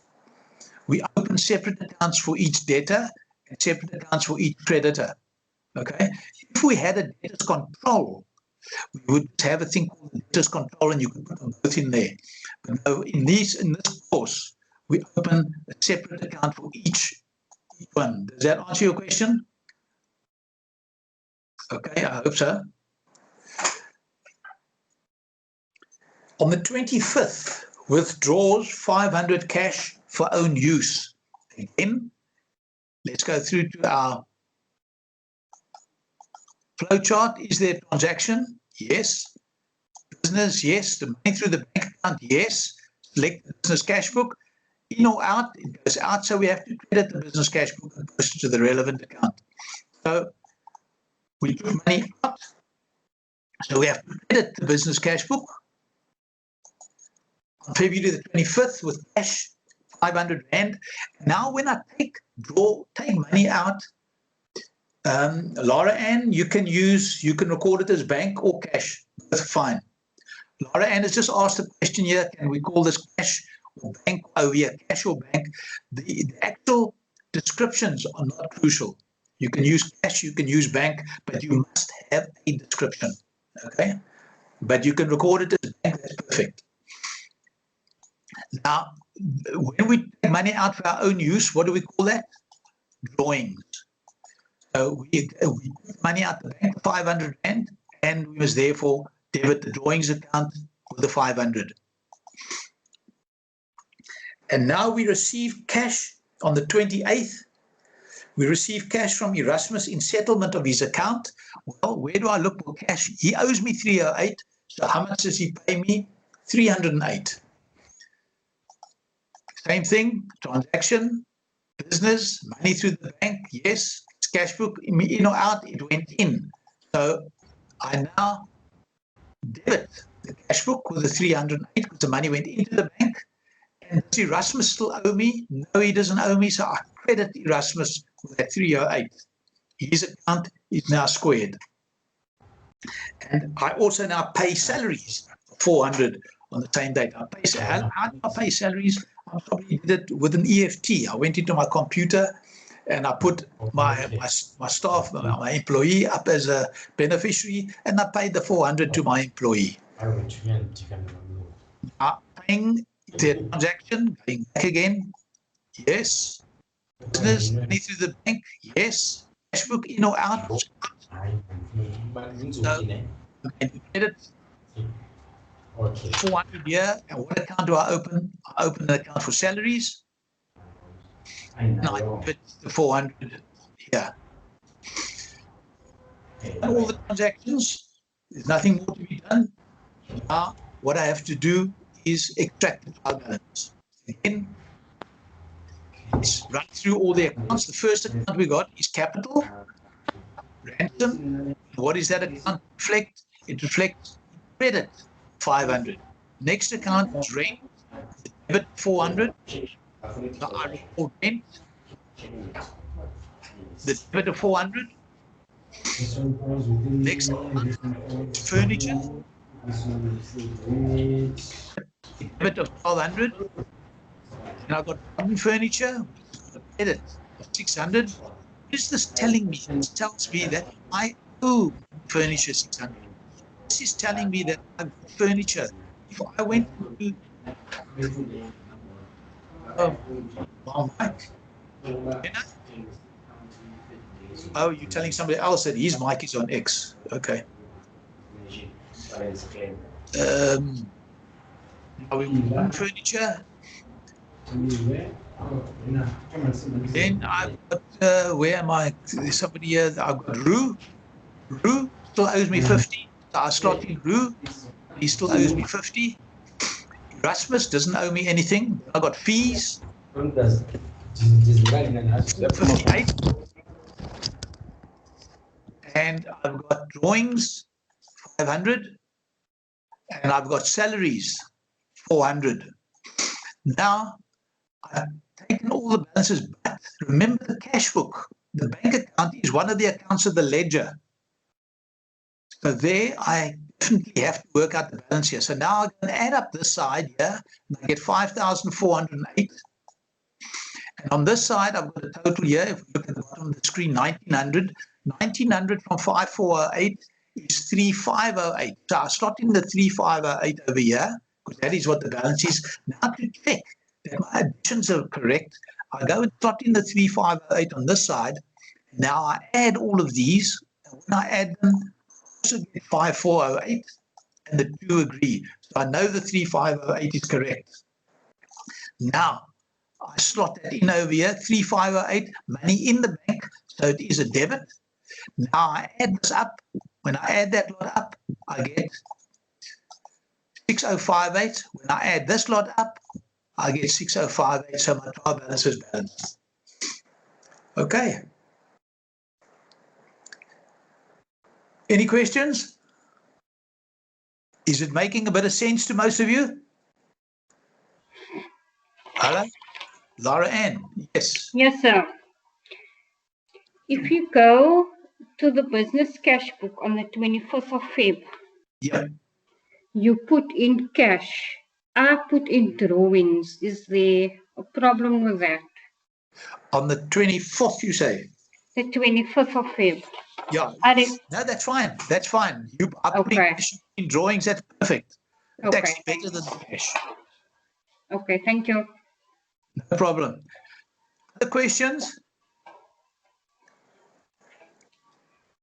Van Dijk, is it? So yes. I just want to ask the drawings. Yes. Why do we not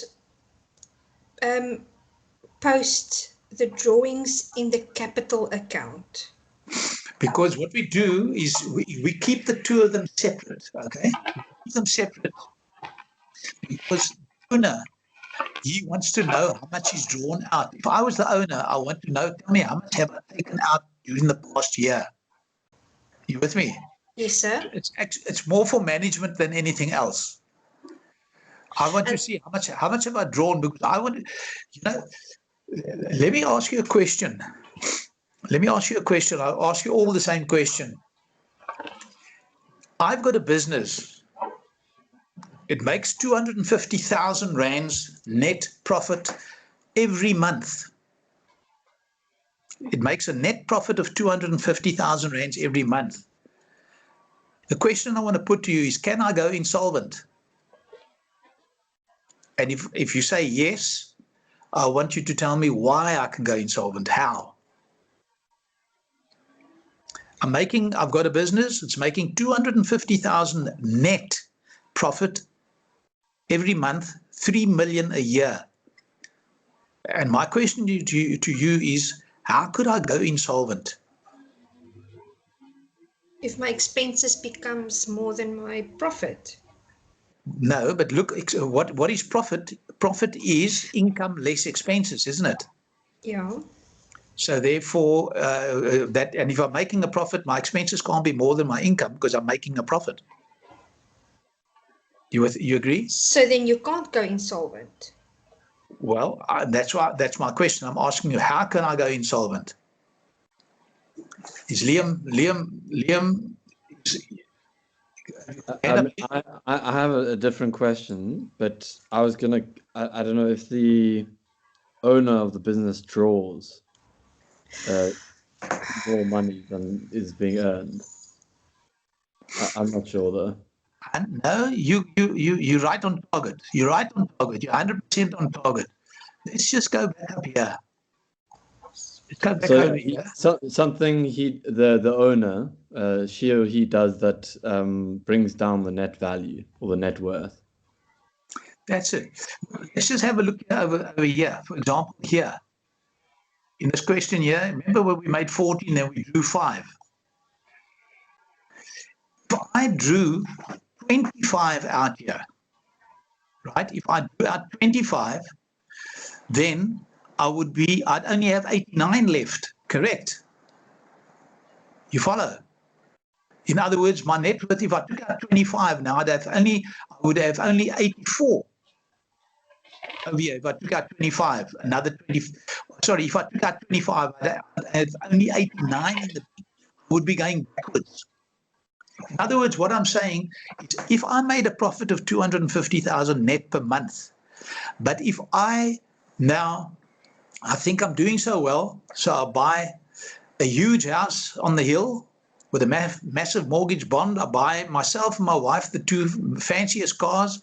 I go overseas, I put my kids into the fanciest schools, and I actually spend more than 250,000 a month. I draw 250, more than 250. Then I can go insolvent. In other words, what I'm saying is you should never be drawing more than the profit that you're making. Because once you start drawing out more than the profit that you're making, then you're going backwards. Because you're eating into your original capital again. And what you are also forgetting in many cases here is that on this profit that you make, you've still got to pay tax. So if I've got to pay tax and the tax will be at least a third of it, I've got to pay a third of this back to the tax man. Now, if I'm drawing the full 14, where do I get the money to pay the tax man? I'm going backwards. In other words, what I'm saying is you can make a profit of 250. And you've probably seen this in your lives. You've seen people who start businesses and they seem to be doing exceptionally well and they buy the latest cars and they're going overseas and they do all. And 3 years later, all of a sudden, they close the business and all of these things get repossessed. Why? Because they don't have a proper set of books. They don't know how much they can draw. And they're drawing out more than the profit that they're making. And that happens on a regular basis. Everybody thinks, oh, there's money in the bank, I can draw it. No, you can't just draw it because there's money in the bank. You might owe a lot of money on creditors, etc. And a debtor. So, and to come back to the question, I can't remember who asked it now. I think it was Laura Ann. The drawings. That is why I'd like the drawings to be a separate account. But at the end of the financial year, when we close off that financial year, those drawings then they get transferred to the capital account. They get offset against the capital account. They call those closing entries. Does that answer your question? Yes, sir. Thank you very much. Okay. Any other questions? Yes. Just sorry, could you go back to the ledger?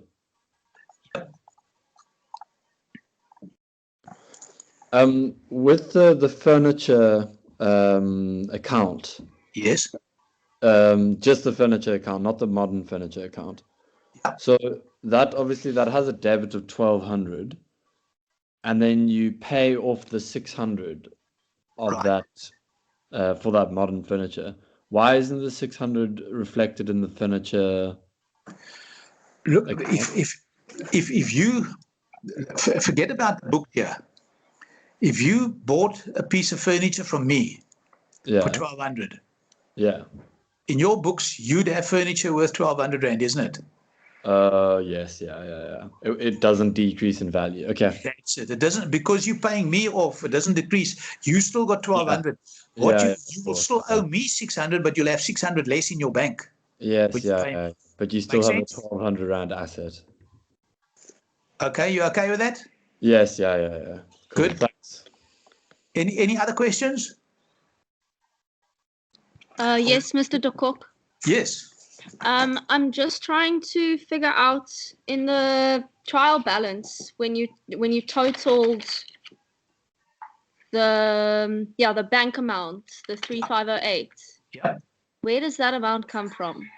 Over here, let's go to the cash book. Yes.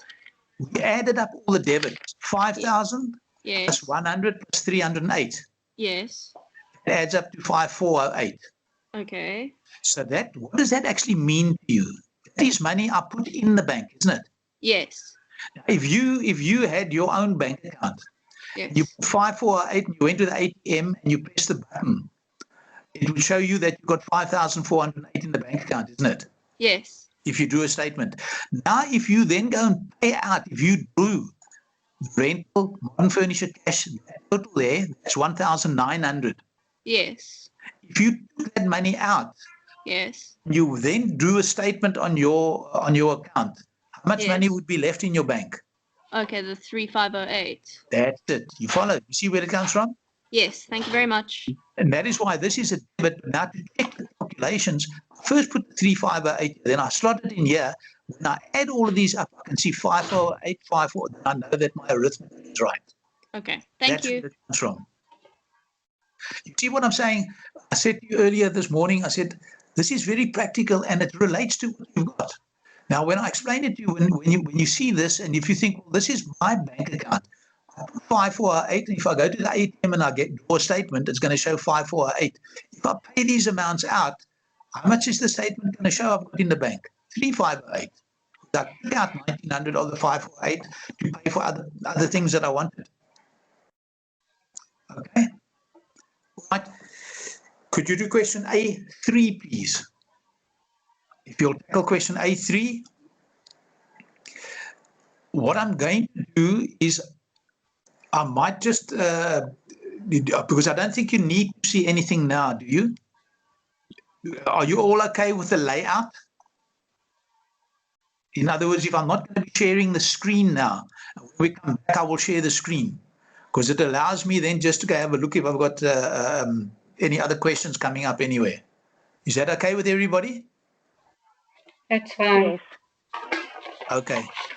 Thanks very much. Okay, so question A3, please. John Peters, an attorney, opens his practice. Record and post to the ledger. Okay, if you can tackle that as quick as you can.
Lorraine, have you still got a question?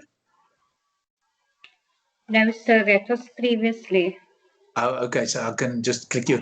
Tell me, what do you have on your screen now from me? It's a blank screen. A blank, okay. Yeah. All right, because I'm just taking away the. Is that okay? Because but I haven't gone. I'm still here. Okay, so.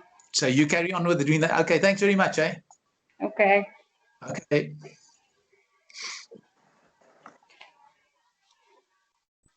John, your lunch is from 12:30 to 1. I think that's what we agreed.